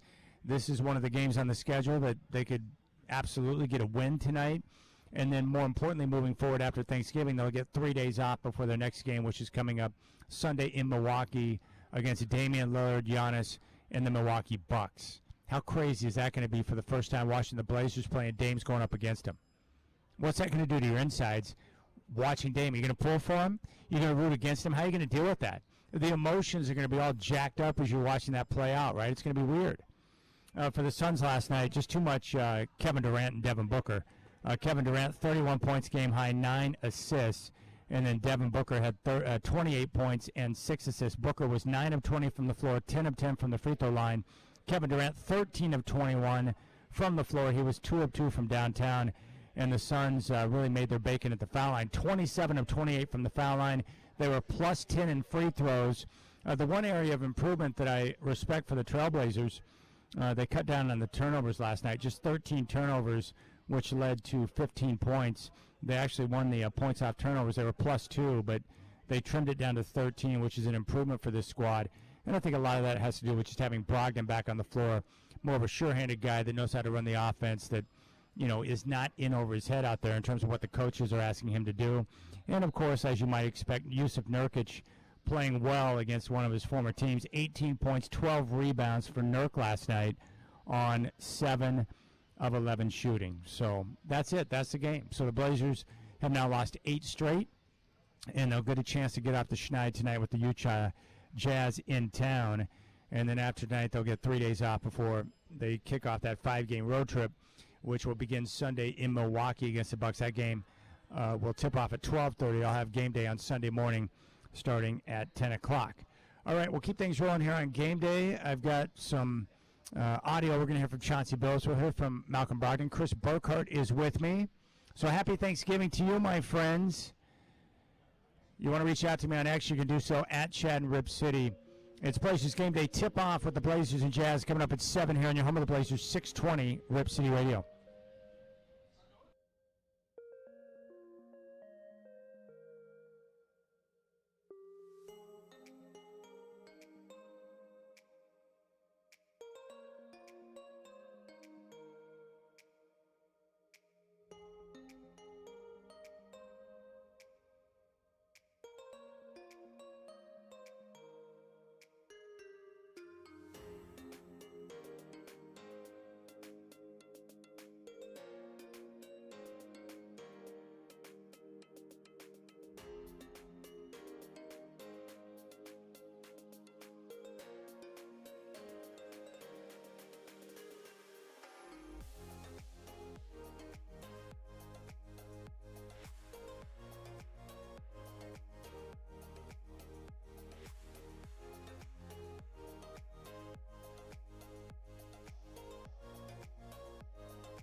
The best performing team requires the best workstations. What's the Scoot is brought to you by Office Furniture Reborn. Need desks, better office chairs, or just the right file cabinet? Office Furniture Reborn has a huge selection of colors.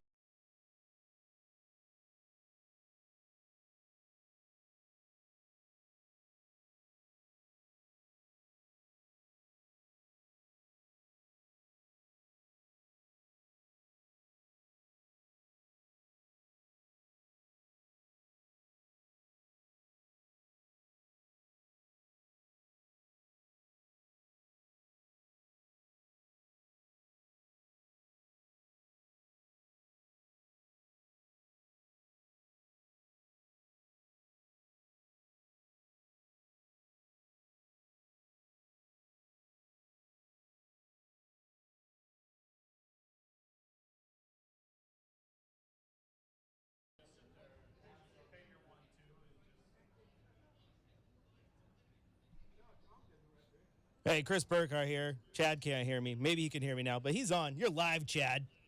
Well, that's good to know because I didn't hear any music. I didn't hear any intro. Did you play What's the Scoot? I did play What's the Scoot. I heard it loud and clear. I was trying to make sure it worked. But, hey, we're here. That's why I just jumped on, said, hey, we're here, guys. You know, it's called live production, is it not? All right, good. Now that you made my heart skip, I appreciate that.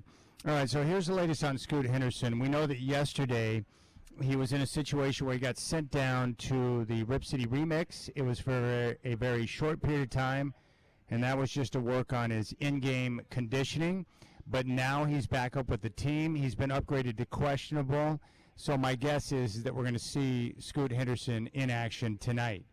And that's going to be a good thing because we need him on the floor. We want to watch his development and see what he can, be able to do. And I'm just anxious to see what that time off did for him. Now, I wouldn't set the expectations sky high for him, but I would think with the time to observe and be able to sit back that you would think that maybe the game would slow down just a little bit. But based on the transactions, and we saw this yesterday, Burkhardt, where they were able to they upgraded Brogdon to questionable. He ended up playing 24 minutes last night. Now Scoot's been upgraded to questionable. Don't you think we're going to see Scoot Henderson in action tonight? Yeah, I do think we will see him in action tonight, but mainly because, brought up, put questionable day one, but I also think, obviously, you get rid of Jeremy Bouye, go and get Iju Baji on his two-way. I mean, you're freeing up that spot, those minutes, and, yeah, I think there's a chance you see him just on those limited minutes, right? Yeah, so how would you approach it then? So when he comes back, do you have high expectations right away, or would you taper that, or how would you approach that? I would taper it because I would think if he comes back tonight, I wouldn't see him playing more than 15 minutes, maybe 20 max. You don't want to throw him out there and go crazy, especially if you got any rust to shake off. And he's not used to getting a lot of these games in anyway since he got hurt so early. But, yeah, I would temper the expectations. I wouldn't expect him to come out and drop the 50-piece and all of a sudden everyone loves him again. But, yeah, it would take a minute. I just think at this point, Chad, I would just be excited to see him play at all. Play 5 minutes. I don't care. I'd just be excited to see double zeros. Now, I really think that the time off might be helpful for him in terms of being able to observe and pay attention to what's going on, and maybe the game will slow down. Don't you get a sense that might be good for him based on how the season began? Well, I think so because, as the great Yogi Berra once said, you can observe a lot by watching, right? and he's got a lot of chance to watch and observe, and I think that's critical. And there's times there, too, where obviously Malcolm wasn't playing, so Malcolm is on the bench right there, and so you got that vet in his ear at all times as well, which is beneficial. So not saying that you want anyone to get hurt and sit on the bench and watch what's going on, but a smart player, and I think Scoot is that, will take that time to get every single edge he can and learn as much as he can through the process. Well, you know what we saw last night, too, which is funny because, some Blazers fans, not all, but some were very frustrated with the results of these games so far, with the 8-game losing streak, because they want the team to win. They want to see more production. And our message, you and I, has been pretty much on the same page where it's like, look, this is a rebuilding team, but more importantly, right now, today, they don't have some of their key bodies with Ant, and Robert Williams is now done for the year, and Scoot's not in there, and, of course, Brogdon is out. Look at how much better they played and how they looked just in terms of a functioning unit, a team out there when Brogdon made his return. It's amazing what one guy with experience can do for a basketball team. And we saw it last time with Brogdon, who only played 25 minutes, but he played well, and the team just runs better when he's out there. No, absolutely, and you definitely saw that. It was interesting because you can tell when he's on the floor. Like, you can tell that there is a vet with the ball in his hands or a vet deciding to run around picks and figuring out what's going on. And so, yeah, I think the team looked very different with him on the floor. And I think they'll look very different when Scoot gets out there as well as when Ant gets out there. I still wouldn't go, crazy, right? Oh, okay, the team's healthy. They're going to get, back to winning, 3 out of every 4 games. I don't think that's the case. But having a full complement of players could be the difference in some of these games. I mean, look at the OT game in Sacramento, the 6-point loss to the Lakers in LA. Like, having your full complement of players, those are games you can win. All right, it's game day. That's Chris Burkhardt. I'm Chad Doing. The Blazers took the loss last night, 120-107 to the Suns. Malcolm Brogdon made his return and played very good basketball. And afterwards, you had a chance to talk about the game. I do. I think from the outside looking in, it's people are going to criticize and, it's another loss. And, but for us, we're trying to make strides. We're trying to make small improvements every night. Every day. So, for us, we're drawing the positives from this one. We played a very good team with some elite scorers, elite talent, elite players over there. And we competed. I mean, this was not a blowout. This was not an easy win. We made those guys work. So I think on both sides of the ball, we got better. Bingo. That's what it's all about right now. Getting better on both sides of the ball. It doesn't matter if they win or lose. The key is, are we seeing the progress? And I think we did see that last night, namely in how they responded after the game on Sunday. And Brogdon also talked about the Suns themselves. So good. When you're coming back off an injury in this league, it's all about getting your rhythm. There's always a little bit of apprehension, not wanting to redo anything. But, personally, I felt good. I thought we had, we played with more of an edge tonight than our last game, which I thought was good. I thought there was improvement there. But at the end of the day, it is about wins. It is about results. So, this next game for us, we're viewing it as a must win. How do you kind of bounce back from this, look for this win at home before you have your Thanksgiving break? I think we draw some energy from our crowd. Being at home, we've got the best fans in the league. So, I think we need to play with even more effort, more energy tomorrow in front of our fans. We're playing a good Utah team, but it's a team we can beat. So we need to go in there and act like it. Dwight Chad was fantastic. How did you feel he played? Great. I mean, I think our young guys all season have been great for us, have really stepped up. Wap specifically, he's going to be a good NBA player. Shoots the ball well, as a big that can shoot it like that. It, opens up sort of a whole new element to your team. So, he's a young guy that's doing really well. Yeah, that's Malcolm Brogdon right there. You see what I'm saying? By being an extension of the coaching staff when he's on the floor, he doesn't sound like a normal player. That's a guy who, one, understands the game, but two, he's one of those guys who knows his teammates. He can look at a player that's on his team and understand his game and knows what he brings to the squad. And that's a player also that if you're having issues as a youngster, or let's say you're a rookie and you're not really sure what's going on or how you need to adjust to a situation, you go to Malcolm Brogdon and ask him. And I'll tell you one thing, I don't know how long he's going to be here. Maybe it's to the deadline. Maybe it's past the deadline. Maybe he'll be here throughout the entire season. But when he does leave and the Blazers eventually move him to get a haul in return because someone's going to want a guy like Malcolm Brogdon, you're going to hear all of the youngsters on this team, guys like Shaden, guys like Scoot, talk about when he's gone how much they appreciated having an opportunity to play with Malcolm Brogdon. You don't get a chance to play with guys like that in every stop that you have in the NBA. Guys who take an interest in you as a teammate, guys who are willing to share their information, their knowledge of the game with you, someone that understands it on that level. And that's great. Brogdon is not the best player in the league, but he's a darn good basketball player, but he's got super sharp smarts. Like, it would not surprise me if Brogdon, when he's done playing basketball, decides he wants to move into the coaching ranks. And if he chose to go into the coaching ranks, Malcolm Brogdon is the type of guy that will have terrific success. He's got the right demeanor, he's got the right attitude, and clearly he's got the right work ethic to go out there and continue to improve and take himself to a different level. I mean, you hear him, right? You trying to tell me there won't be a team across the league before the deadline hits that's in contention for a championship that won't be like, hey, we got to go out and get Malcolm Brogdon. Think about the bidding war the Blazers could get other teams in for a guy like Brogdon because he's so valuable. That's a beautiful thing. That's a great problem to have if you're Joe Cronin. How many teams want Brogdon, and what type of a bidding war can we create to be able to bring in more young assets? And that's what the Blazers are doing right now. You get guys like Brogdon. You have people like Matisse Thybulle, Robert Williams when he's healthy. Maybe it's Jeremy Grant. Eventually, it could be Ant when you got to make that decision between Ant, Scoot, and Shaden. And then all of a sudden, these other teams are going to have an opportunity to come at and see if they can grab some of these vets off the roster. And when they do, the Blazers can continue to collect a pile of draft picks and young assets. But it's because of guys like Malcolm Brogdon. So, man, you can imagine being, if I'm Chauncey Billups, I love me some Malcolm Brogdon right now. Because when he's on the floor, you don't have to worry about him. He can help take the information that you're teaching in practice and explain it to a way that these guys can understand and continue to excel. And that's going to be critical for Chauncey, because one of the other things we're going to be watching aside from individual development with these young players is how the guys are receiving the message from Coach Billups and how they're applying it to the floor. But I'm all in on Brogdon. Sometimes players don't have to be the most talented to be the most impactful, because you talk about locker room guys, because that gets used a lot, right? Where guys are like, oh, he's a great locker room guy. Malcolm Brogdon is a great locker room guy. He's a great practice guy too. And he carries himself the right way, and he sets the example with his work ethic and the way he approaches the game. And there are young guys that need to see that to understand how to function as a pro, because they don't know.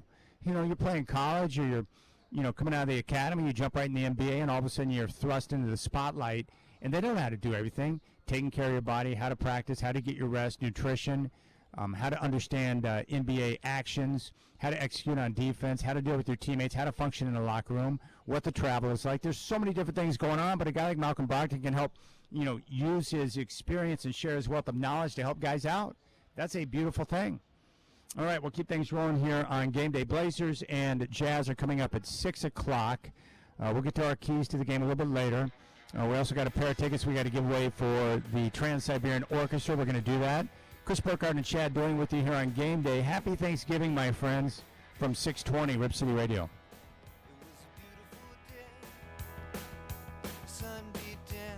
I'm Kareem Abdul-Jabbar. I learned about atrial fibrillation the hard way. My symptoms... Hey, Burkhardt? I noticed that I wasn't hearing all the commercials or the spots, and then when you played the music coming back from break, I didn't hear a darn thing. I can hear Kareem. Yes. Yep. Yes.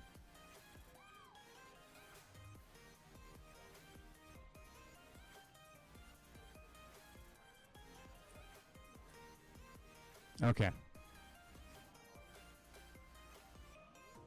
All right, you're the man. You're the man. I appreciate that. And so we've done What's a Scoot. You can come back.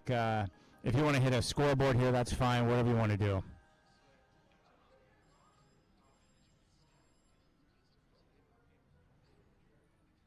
How much dead air was hit before you jumped on? Oh, like 30 seconds.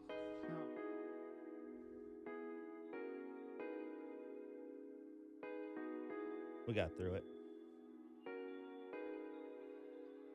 Well, it wasn't dead air. So, sorry, it wasn't dead air.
No. Why?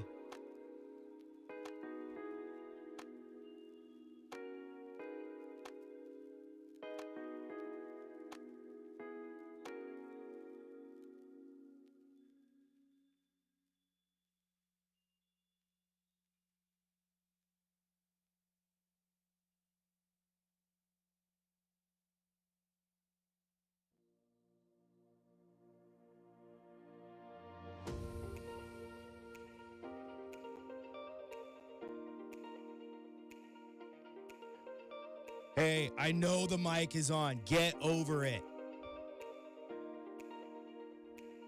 Boom.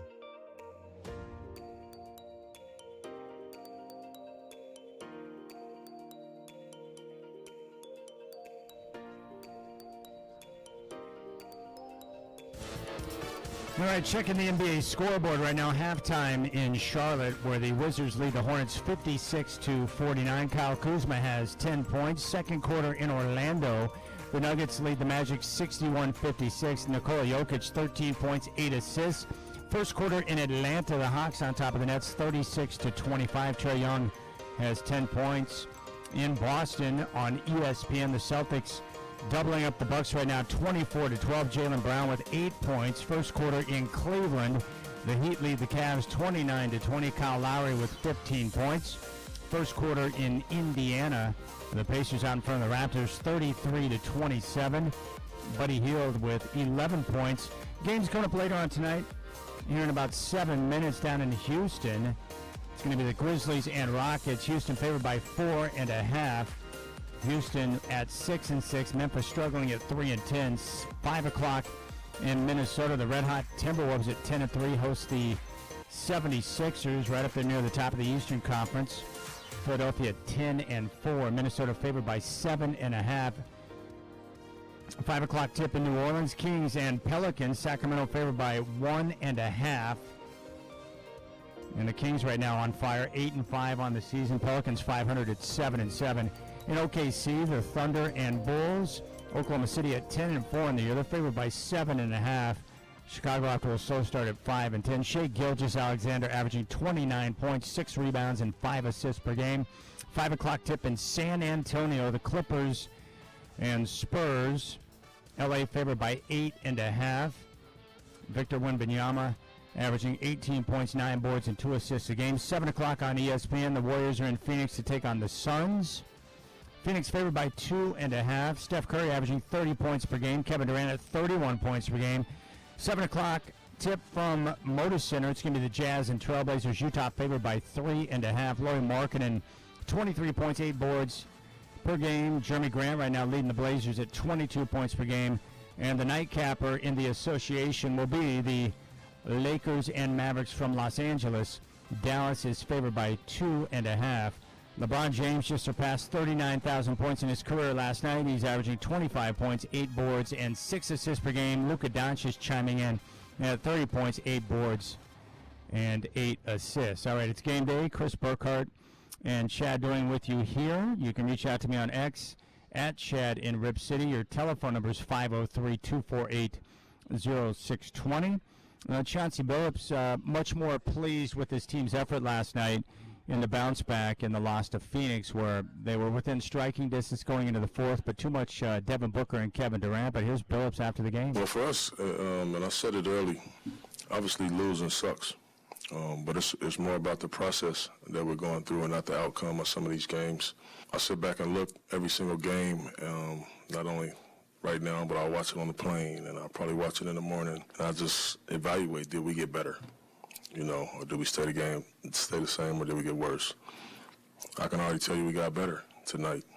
So for me, it's those wins, those victories that you have to pull on and lean on when, you have a young team, or when you banged up and you injured. So I thought we got better tonight, and I was happy with our effort. And the only thing I wasn't happy with was obviously the outcome. Yeah, I would agree with his assessment. That was good energy, good effort. Much better than what we saw against Oklahoma City. He didn't like the physicality that they came out with in that game against Oklahoma City on Sunday. Much different last night, and he talked about the overall effort against the Suns. You guys heard how I felt about the last game. I felt like we got back to playing and being who we are. You know, we're a tough, scrappy team that just don't let go of the rope. I thought we did that tonight. Obviously, it was really good having Malcolm back, somebody that can just settle us down out there, you know, and make shots and get the ball where it's supposed to be. I think he's so good for everybody, not just me having that coach on the floor, but everybody. He calms everybody down. Yeah, there's Coach Phillips. He loves him some Malcolm Brogdon, and rightfully so. A couple of things on DA. First off, you know, I mentioned that Ayton had a good performance in that game, going back to play his former team for the first time in the regular season. 18 points, 8 rebounds, 4 assists on 9 of 14 shooting, and there's Coach Phillips on DA after the game. I thought DA played really well. I was concerned about his nerves in this game. I know how emotional this game could be. I thought he was really good, you know, for the most part. So that's just an elite team that's, you know, that will be contending for a championship this year, you know. So, you know, they outlasted us, but I thought for the most part, I thought we played well. All right. The other thing, too, it's a work in progress with, you know, DeAndre Ayton, because the team is still getting used to him and his style and his strengths and everything else. And so, you know, it's going to continue to take some time. But Chauncey talked about his growth. First of all, we had a lot with Nurk last year. You know, he was anchored our defense. He was a hub offensively for us as well. DA does a lot of the same things. He just does it differently. So he's a lot more athletic than Nurk is. But they're just two different players. We haven't used his athleticism good enough, in my opinion, yet. We were starting to get there before we started getting banged up. So he's just kind of scratching the surface with us. But yeah, he'll be the anchor for us. You know, he'll man the paint for us defensively, and then offensively, we go to him a lot more than we did Nurk, if you will. But obviously, we had Dame too. You know, so you really just kind of go to Dame and Ant most of the time. But I'm excited, you know, to see what DA grows into with us.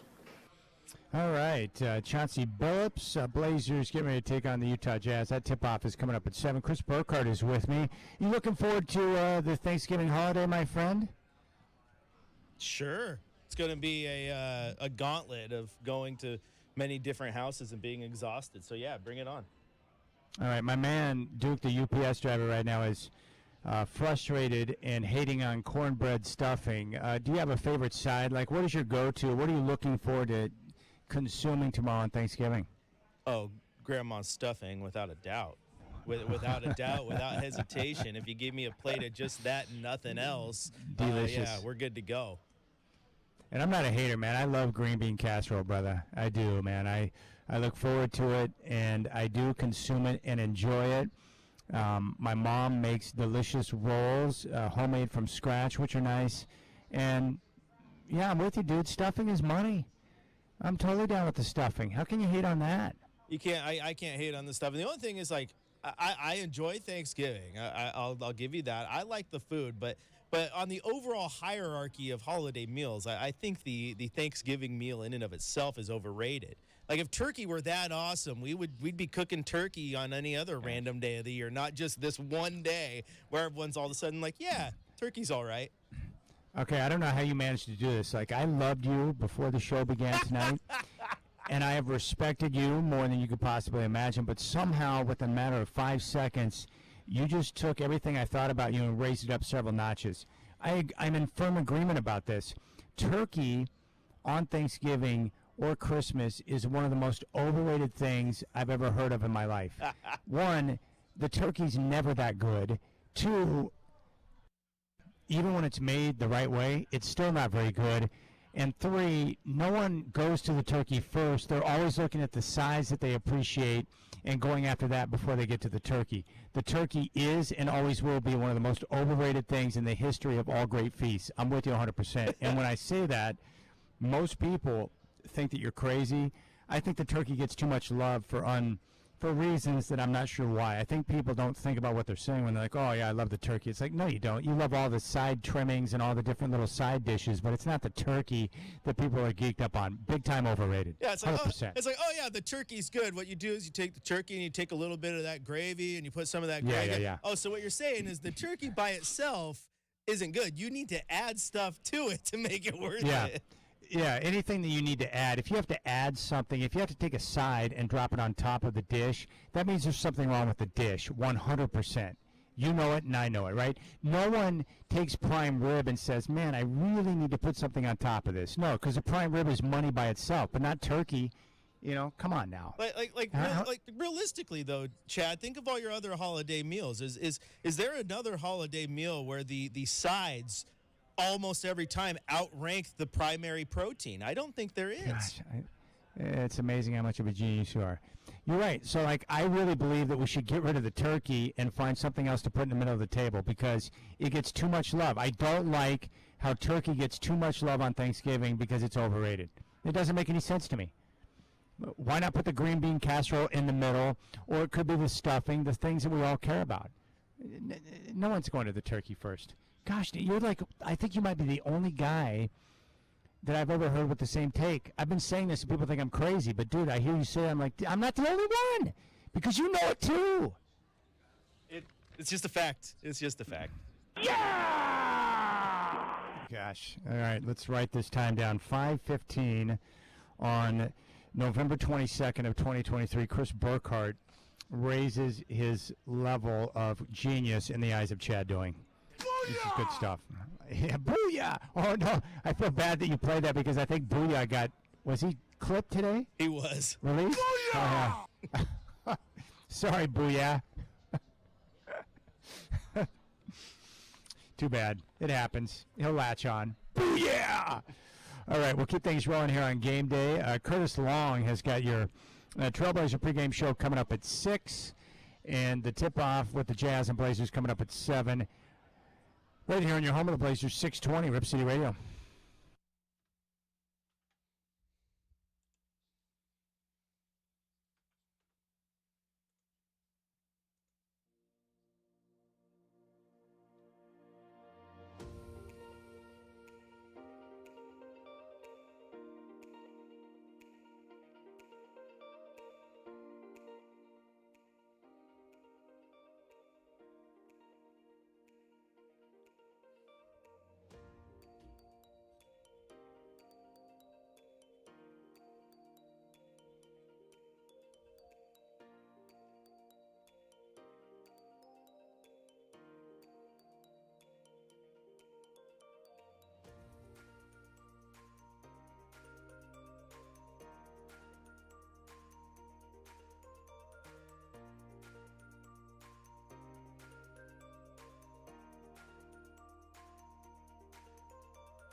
That's good music right there. It's game day. Chad Doing and Chris Burkhart with you as we get ready for the Blazers and Jazz, which are coming up tonight at 7 o'clock from Moda Centers. The Blazers, second of a back-to-back. The Jazz playing the second of a back-to-back. They took a loss last night in L.A. against the Lakers. And tonight, both teams going to go at it. And then the Blazers are going to get 3 days off before they play their next game, which will be Sunday in Milwaukee against Damian Lillard and the Milwaukee Bucks. So it's going to be crazy to see Dame going up against Portland for the very first time. That tip-off is going to be Sunday at 12:30. So a lot of things to look forward to. And a big thanks to all of you for joining us. Happy Thanksgiving to everyone out there, and I hope that you get a chance to enjoy Thanksgiving tomorrow with family or maybe friends. If you're traveling, travel safely. But I do appreciate the time. I know Chris does, and we all do. So thank you so much for joining us here. And it's always a pleasure to get a chance to talk with each and every one of you every day with sports and all the different things going on. But seriously, sincerely from my heart, I hope you have a good time with family and friends. All right, the Trailblazers tonight are going to be taking on the Utah Jazz. I do think this is a great opportunity for Portland to be able to bounce back and get a victory and get off the schneid because they dropped 8 straight basketball games. And again, the season's not about wins and losses through my eyes, because I think the Blazers have bigger objectives in terms of player development and trying to lay a foundation for the way they want to play. And then, of course, they've got to continue to go out and look at opportunities where they can acquire more assets and more talent, and that's going to be critical for them. But it would be nice to grab a victory, and the Jazz will provide an opportunity tonight to be able to go out and do that. But I like what I'm seeing right now from the Blazers. I mean, overall, and it's early in the season, the Blazers have only played 14 games, but I'm seeing the guys respond to the way that Chauncey wants them to play. We're seeing better defense overall. We're seeing some structure in terms of what they want to do offensively. But I think more importantly, the growth of some of the players that we've seen so far. Tamani Kamara, who's a youngster, has been one of the key guys, along with Jabari Walker, youngsters who have kind of spearheaded the attack and what they want to do defensively. We've seen DeAndre Ayton get better game to game and week to week in his early Trailblazer career. And Shaedon Sharpe, while he's going through some struggles right now, the decision to put him in the starting lineup and really turn him loose, I think, has been a big-time bonus for the Trailblazers. And I think overall he's doing some good things. I think fatigue has been the biggest factor as to why he struggled of late. But I'm impressed with what I see from Shaedon Sharpe, and I'm anxious as time continues to go on, as he continues to get more comfortable, continues to get stronger in his conditioning and the way that he's expected to play. I'm looking forward to seeing what type of growth and development he can have, and I'm hoping that we're going to get a chance to see Scoot Henderson back on the floor tonight with his continued development. Now the defense, it was top 10 throughout most of the season until they took that loss against Oklahoma City on Sunday. When they gave up a ridiculous 60% shooting, 134 points, and also the Thunder 22 of 36 from 3. With that, they took a tumble in the defensive rating, but right now Portland enters the night 19th in the league in defensive rating, so a chance to continue to work and improve defensively. The biggest issue for Portland so far has been the offense, and a lot of that has to do with the roster construction, the guys that they have, but also with some of the injuries and the lack of smooth execution on the offensive end, and a lack of firepower and true star players who can step up and knock down shots. The Blazers dead last in offensive efficiency, and they've been last in three-point shooting throughout the course of the season. So those are going to continue to be issues, but we saw some of the improvement last night offensively just by having Malcolm Brogdon on the floor, having someone who understands what the coach is trying to do. He can handle the basketball, protects the basketball. We saw the Blazers improve in the turnover department last night. So, just keep in mind the offense will continue to be a work in progress. But as they get guys back, and I think one of the keys will be when they get Anthony back, from the thumb surgery, that's going to help in a few different ways. One, he's a great three-point shooter, so it's going to help their overall three-point production to a degree. I think also having Ant on the floor and the attention that he's going to draw from the defense is going to open things up for other teammates when he's out there on the floor with them, so that's a good thing. And I think for a guy like DeAndre Ayton, who's still trying to find his way, through camp he had developed a certain comfort level and chemistry with Anthony Simons, so I'm anxious to see what those two guys can do together in the pick and roll. And we've heard, DeAndre talk about that, where when you're in the pick and roll and you're working with a guy like Ant, the defense is going to pay attention to him because of his ability to shoot, and that's going to open up things for DeAndre Ayton. So just getting some of the guys back, but in particular Ant on the floor should make the game easier for some of the other guys, and then we'll see more production from the Trailblazers. So, they'll continue this work in progress. But I'll tell you what, as I've said throughout, if the Blazers are going to show up, regardless of who they got or which guys are out with injury, if they're going to compete and, really give a good effort, even against a team that they're overmatched against, like the Suns, and put themselves in a position to win. I mean, I don't know how you felt last night, but I watched that game, and I wasn't frustrated at all. I enjoyed the game. I thought it was an exciting game. A number of different guys were able to step up, and they were competitive. And that's my breaking news alert for you, Chad. What do you got for me? Scoot Henderson will play tonight. This, according to Casey Holdahl, who was in the press conference. Will play tonight, will be coming off of the bench, but he will be on the floor. All right, so we're going to see Scoot Henderson tonight. He's back in action. Yeah!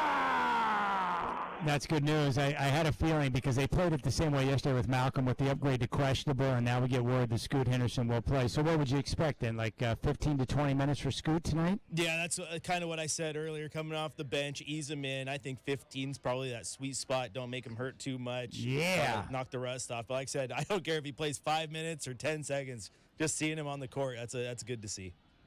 That's great, man. So we got Malcolm Brogdon back. Scoot Henderson is back, and now we're not too far away from the return of Anthony Simons, and just getting those guys back on the floor and having more bodies available so that you don't have few guys taking the majority of minutes, so the fatigue won't be as much of a factor. But more importantly, having better players on the floor makes all the difference in the world. So the product itself will look different than what we've seen over the last few games. That's a good news. I want to see Scoot play, man. I just like the way he carries himself. Confident young man. I was not that confident at age 19 or 20 years old, but he carries himself. He believes in his game, and the best part is, even through the struggles that he's had early in the season before the bone bruise, he continued to really, be receptive to coaching, which is critical. So I would think what? So how long until he's inserted back in the starting lineup? And more importantly, now that Brogdon's back, do you expect eventually, Burkhart, that we're going to see Scoot and Shaden once again starting side by side before Ant comes back? Yeah, I mean, that's going to be an interesting one, right? You want to see them side by side because that's the future, is it not? It is the future. And Billups already said that, right? When he made the decision to go to Shaden when Anthony went out, he said, look, these guys need to play. They're the future. We've got to get them out there on the floor. They've already made that call, so I would imagine they'll stick with it, right? I would think they would. I think what's interesting here, Chad, is as this team gets healthy, right? Everyone talked about, could you go all three of those guys? Could you go Scoot next to Ant and play Shea at the 3?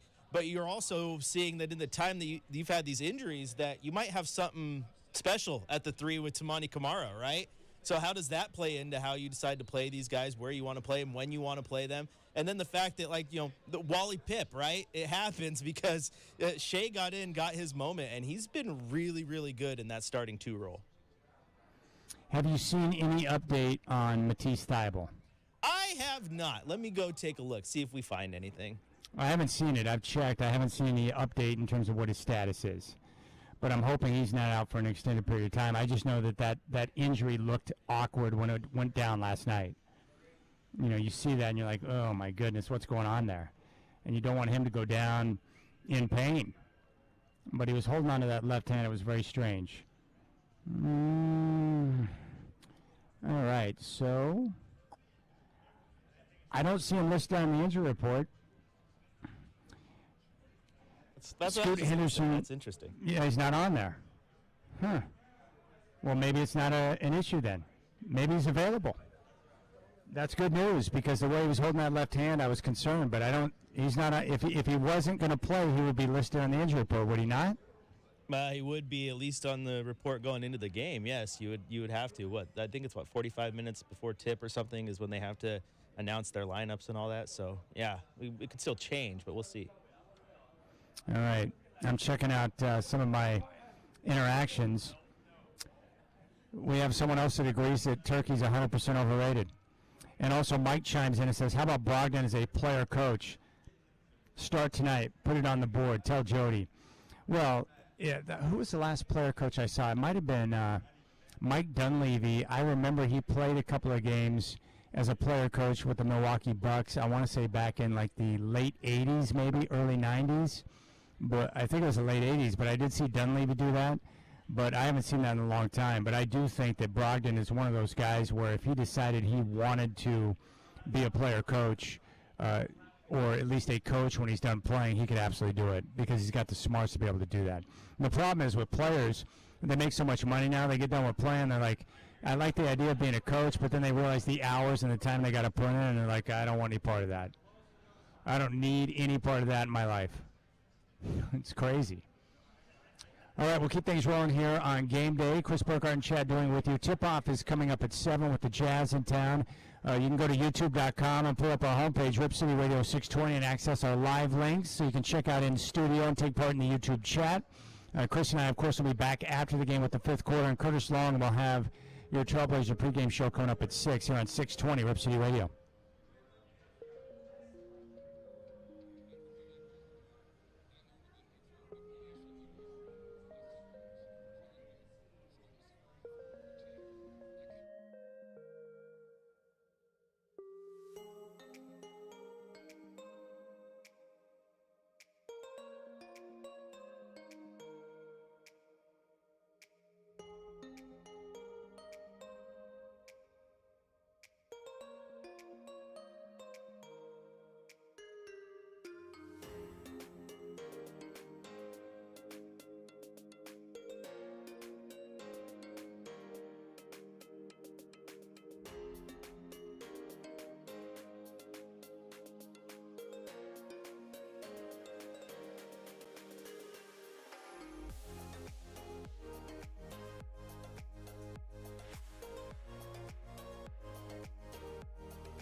All right, part of this we've already covered, but Malcolm Brogdon is the absolute glue for this basketball team right now. We saw it last night with his return to the floor and what he brought to the Trailblazers. One, better offense, 19 points, and was able to dish out 5 assists. He played 24 minutes, and he was 4 or 5 from downtown and helped the Blazers shoot a much better percentage from 3, 45%. So Malcolm Brogdon, look, I don't know how long he's going to be here, but I do know this. For as long as he's here, he's critical to the development of this young basketball team, and more importantly, he's really important to the way that they play right now, and he's an extension of the coaching staff. Chauncey Billups said it, but he is going to be very valuable moving forward with young guys like Shaedon Sharpe and Scoot Henderson, and I love the fact that he's embracing that role. So big props to Malcolm Brogdon. If he wants to be a coach in the future, he can, but he's one of the best pros I've had a chance to come around, and I got nothing but mad respect for him and the way that he operates. Elsewhere, I just don't see it with the NBA in-season tournament. And I'm not completely shut down on it, but Chris and I were talking about this last night. The courts are over the top. It almost gives me a headache to see all the multicolors that are out there. I do not understand why the league did not go through a better process to try and explain exactly what it is and what they're trying to accomplish so that fans can embrace it a little bit more. But more importantly, there's nothing really at stake outside of the players getting a chance to earn some extra money. And if there's no real prize, and it's not going to have any real impact on playoff positioning or the second season, which is what we all really care about, then I have a hard time seeing how this long term is going to help increase the ratings significantly for the early season NBA games. So the league, I'm very frustrated with the way that they were not able to step up and really explain what it's about and why we need to latch on and pay attention to the NBA in-season tournament. Also, last night, look, I've got to give props to LeBron James. He's not my favorite player in the league. There are some things that he does at times that drives me crazy, but I'll say this. I've got so much respect for an athlete who's been able to come in and play at such a high level for an extended period of time. That takes a lot of work and dedication on his body, on his nutrition, on the mental aspect to be able to prepare himself for every NBA season. And for the way he's playing now at this stage in his career, we've just never seen someone play this long and continue to maintain such a high level of play. I just got to tip the cap and say, you know what, LeBron? Props to you for continuing to go out and play the game the way that you do. It's impressive. He's still incredibly valuable to the Lakers and what they're trying to do. And even at this stage in his career, nearing the end, he's still absolutely one of the best players in the NBA. So I marvel, number one, at the longevity and the excellence that he continues to play at. Not too many players have we seen come in the league that can do that for such a long period of time. The only guy I can compare, that's played that long and that productive for that extended period of time, the two guys that come to mind are Kareem and Karl Malone. But LeBron James is absolutely getting it done, and 39,000 points is a ridiculous number. All right, there you go. That's your Coors Light Cold Hard Facts. Let's take a listen to Chauncey Billups, who had a chance to check in with the media before the game, and we should hear him talk about Scoot Henderson a bit too. You said you wanted to focus on a lot is the process stuff, and last year you and I talked a bit about the little things. You've basically got an entire new roster. How do you feel like through the first 10 plus games now, you guys are doing the little things, screens, boxing out, the things that you just kind of like reinforce game in, game out? Yeah, more up than down. I've been happy with that. Most of the time when we play, we win the hustle game. We scrap. That's what we want our identity to be. And so I love coaching guys, period, that just, no matter what happens, they just don't let go of the rope, most teams, you find out so much about what you got and who you have when you're losing. When it's winning, it's easy. Everybody's, but when you're losing, do we have the ability to stay disciplined? Do we have the ability to stay encouraged? We don't make excuses, no matter who's playing or who's not. We don't make excuses. I love those type of things, but, a lot of those small things crashing and You know, making sure that we try to get second chance points, or there's a lot of areas that I say we've done really good in, and then there's some areas where I'm like, man, we still got so much improvement to make. But you just got to keep on it, and keep on it, and keep on it, and just hope you just keep chipping away. Where specifically do you think you guys need to make the most improvement in the little things? Well, I think, offensively, we're playing too slow, and yeah, of course, a lot of that has to do with not having Ant, not having Scoot, not having our fast guys out there, but at the same time, we still got to be better at it, even if you got to just play through kick aheads. We haven't made the progress I would like to make there. Defensively, our transition defense, I'm not very happy, haven't been very happy with that, and sometimes, for instance, last night, the turnovers really hurt us. Live ball turnovers, obviously, you're going to have a tough time getting back. You're not going to get stops on 3-on-1, 4-on-2s. So I understand that.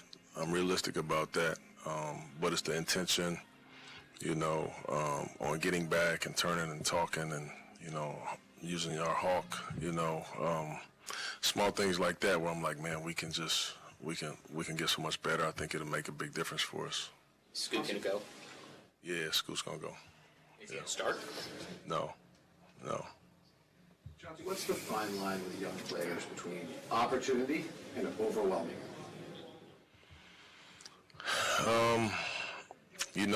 I learn differently all the time. It depends on who it is, but I just always felt like you gotta give them freedom and you gotta let them play to really realize what you have. So many times, and even in my personal experience as a player, you can play for coaches that they try to prohibit everything just to make it fit into the system. And you might feel like sometimes you could do so much more. Well, when you're developing, like we are, I think I have the ability to let them play free and then see what they actually can do. And then when I figure that out, start to, trim the fat, if you will.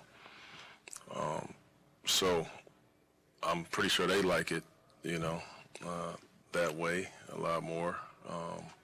But then it actually exposes, what you can and what you can't do. So it works both ways. Shooting percentages of young guards in this league are always really low. Do they become better shooters, or do they learn to take better shots? Yeah, I think you can do both, obviously. But I think if you take better shots, once you realize where your shots will come within the offense, you probably feel more comfortable taking them. Now you know which shots to actually work on, when you're in your private time working and doing your thing. As when you first come in, you don't know. You just work on every shot because you're so happy to get open and try to score. Like, you're not on balance and you don't know who's guarding you. You're playing against these good defenders for the first time. You just start to learn so much. You get so much more institutional knowledge as you keep playing. And those things, I think, are what change, the percentages sometimes. Is there a minutes restriction for Scoot? Yeah. Do you care to say what that is? No. Same start as last night, double coach? Yeah. Johnson. Malcolm's still under a minutes restriction as well, then? Yeah. Johnson, what do you attribute? There's been a change around the league, at least early in the season, with teams crashing the glass so hard. Mm-hmm. The last couple of years, I think you go back the last 5 years, very rarely do you see teams with an offensive rebound rate above 30%. Just 2 teams. There was 11 teams the last I checked, I think last night. Why do you think there's been such a massive uptick there? I don't know. I know for me personally, I didn't do a good job of coaching offensive rebounding last year because I came into it and I just kind of felt like, rebounders, you don't teach people how to rebound. You just either go or you don't, or it's just it's a wrestling match. You don't teach rebounding. So it's either in you or it's not. I felt that way all last year, and then as I started studying my own self for how I want to be better, I said, I think there's so many times, especially on three-point shots, the league shoots so many threes now, which is going to be kind of long rebounds or a lot of rebounds. I just think just going, you can find a way to come up with some loose change. You know, on the flip side, that's really deflating when you give up offensive rebounds. I mean, Utah's the best in the league at it. We've been much better at it too. So the thing that you are concerned about is transition, and leakouts. But what happens is you play against a team that is going all the time. The last thing you're worrying about is leaking out because you got to get the ball first. All right, there's Coach Billups before the game tonight. Tip-off's coming up at 7 o'clock, and he sounds rejuvenated a bit, right? I like his demeanor and the way he's approaching these games right now, too. All right, we'll come back, and Chris and I will have our keys to the game as we near tip-off, which is coming up at 7. Curtis Long standing by. He'll have your Trailblazer pregame show coming up at 6 o'clock, all right? Tip-off's coming up at 7. It's game day here on your home of the Blazers, 620 Rip City Radio.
It's time for Chad Doing's Keys to the Game, brought to you by Gresham Toyota. At Gresham Toyota, we stand behind our commitment to have the best Toyota pricing in Oregon with our Swickard Price Promise. Really a lot of the same things we've been talking about, but obviously you got to start the game on the second of a back-to-back with the physicality and energy that Coach Billups is looking for. We got that last night. They're going to need it tonight against Utah. Billups talked about it in his pregame presser, but rebounding tonight is going to be critical. You know, the Trailblazers, the last couple of games have been okay in that department. They had a 26-12 advantage in second chance points last night against the Suns. Utah is the type of team that will crash the glass, so the Blazers have got to be active in that department. And then aside from that, I want to see a continued improvement like we saw last night with protecting the basketball. Just 13 turnovers last night for the Trailblazers. That's a good number, and hopefully with Malcolm Brogdon, that will continue tonight. So protect the glass, be cognizant of Utah crashing the glass, and really try to make an effort at the offensive glass to give yourself some second chance point opportunities, and then protect the basketball and hopefully keep the Jazz out of transition. That's what I'm looking for tonight. Chris, anything you're looking for tonight? Any keys, any thoughts as they get ready to take on the Jazz? Yeah, simple key. I hope Scoot leaves the game healthier than he started the game. Oh, man. Oh, real quick. I really think the Ducks are going to win big on Friday. You got any thoughts on how you see that game playing out in the Civil War? Yeah, I think they're going to win that game as well. I like the way they match up with this team. They're going to hit Oregon State in the mouth. They need to come out. They come out like they've been coming out the last 4-5 weeks, where they just come out and they play real well in that first quarter and get out to a big lead. I just don't know if Oregon State has the firepower to get into that type of shootout with them. All right, tonight's game, as I mentioned for the Trailblazers, a chance for them to get off the schneid and get a win to snap the 8-game losing streak, which would be nice. And tonight's really one of those nights where they want to take advantage of that, because after their game against Utah tonight, Sunday they kick off a 5-game road trip in Milwaukee against the Bucks. They're going to go to Indiana, Cleveland, Utah, and they finish up in L.A. against the Clippers before they come back home with games against Utah, Dallas, Golden State, and Phoenix. Also Washington on Thursday, December 21st. So if they're going to look to get back on track and snap the 8-game slide, the games they got coming up over the next week and a half, tonight would be the time to do it. And both teams coming off the second of a back-to-back. The good news is tonight, Scoot Henderson is going to make his return. He's going to come off the bench.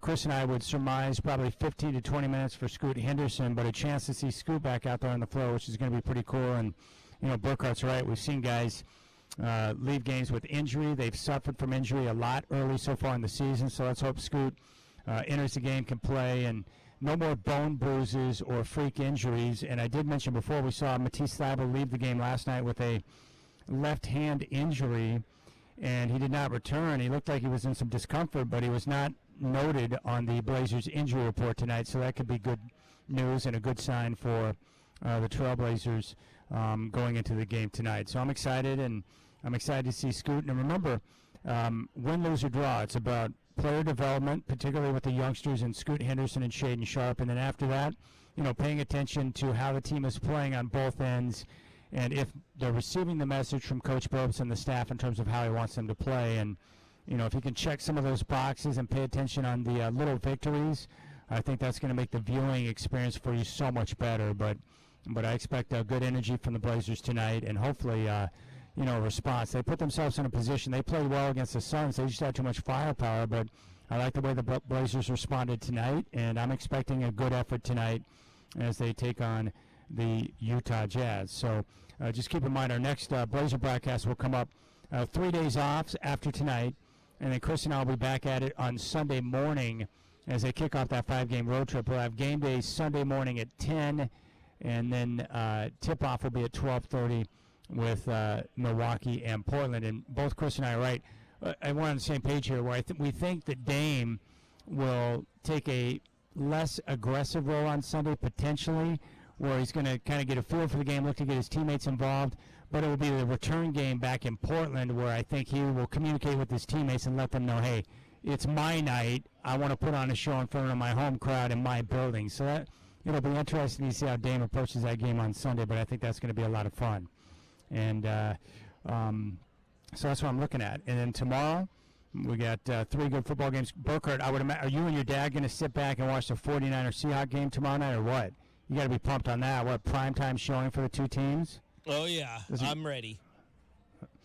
Pops is ready. You're ready. That's gonna be that's a perfect time too, because you get a chance to enjoy the day, have your meal, and then kick back in the evening time to watch a little football. That's gonna be awesome. Yeah, and since turkey's overrated, I won't eat so much of it that I need to go take a nap or anything. I'll be ready for football. Rachel chimed in and said turkey's a side dish. She's right. She's right. Thanksgiving might just be nothing but side dishes. It is, dude. It's just one big side dish, one side dish to the next. That's how it works. That's the way we approach it. There's nothing wrong with that. Oh, it's all good. It is all good. All right, I think that's going to pretty much do it for us. A big thanks to all of you. Again, happy Thanksgiving to each and every one of you. Don't forget, we're going to be back tonight after the game for fifth quarter. You can join us on YouTube, or you can join us here via 620 Rip City Radio.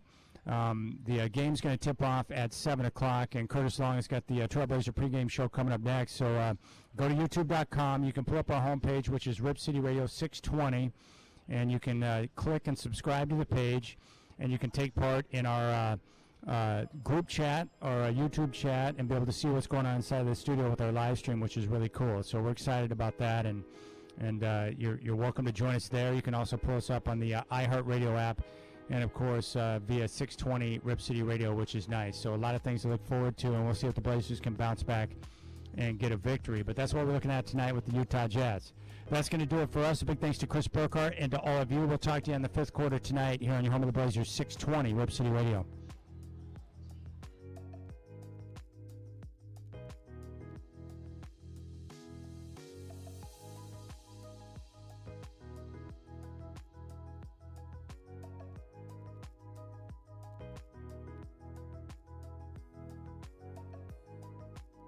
Up and let's go.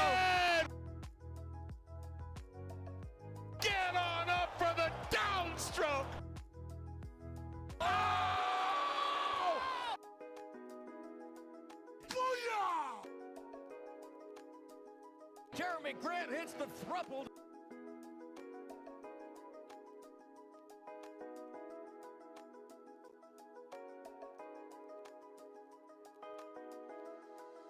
Let's get out of here.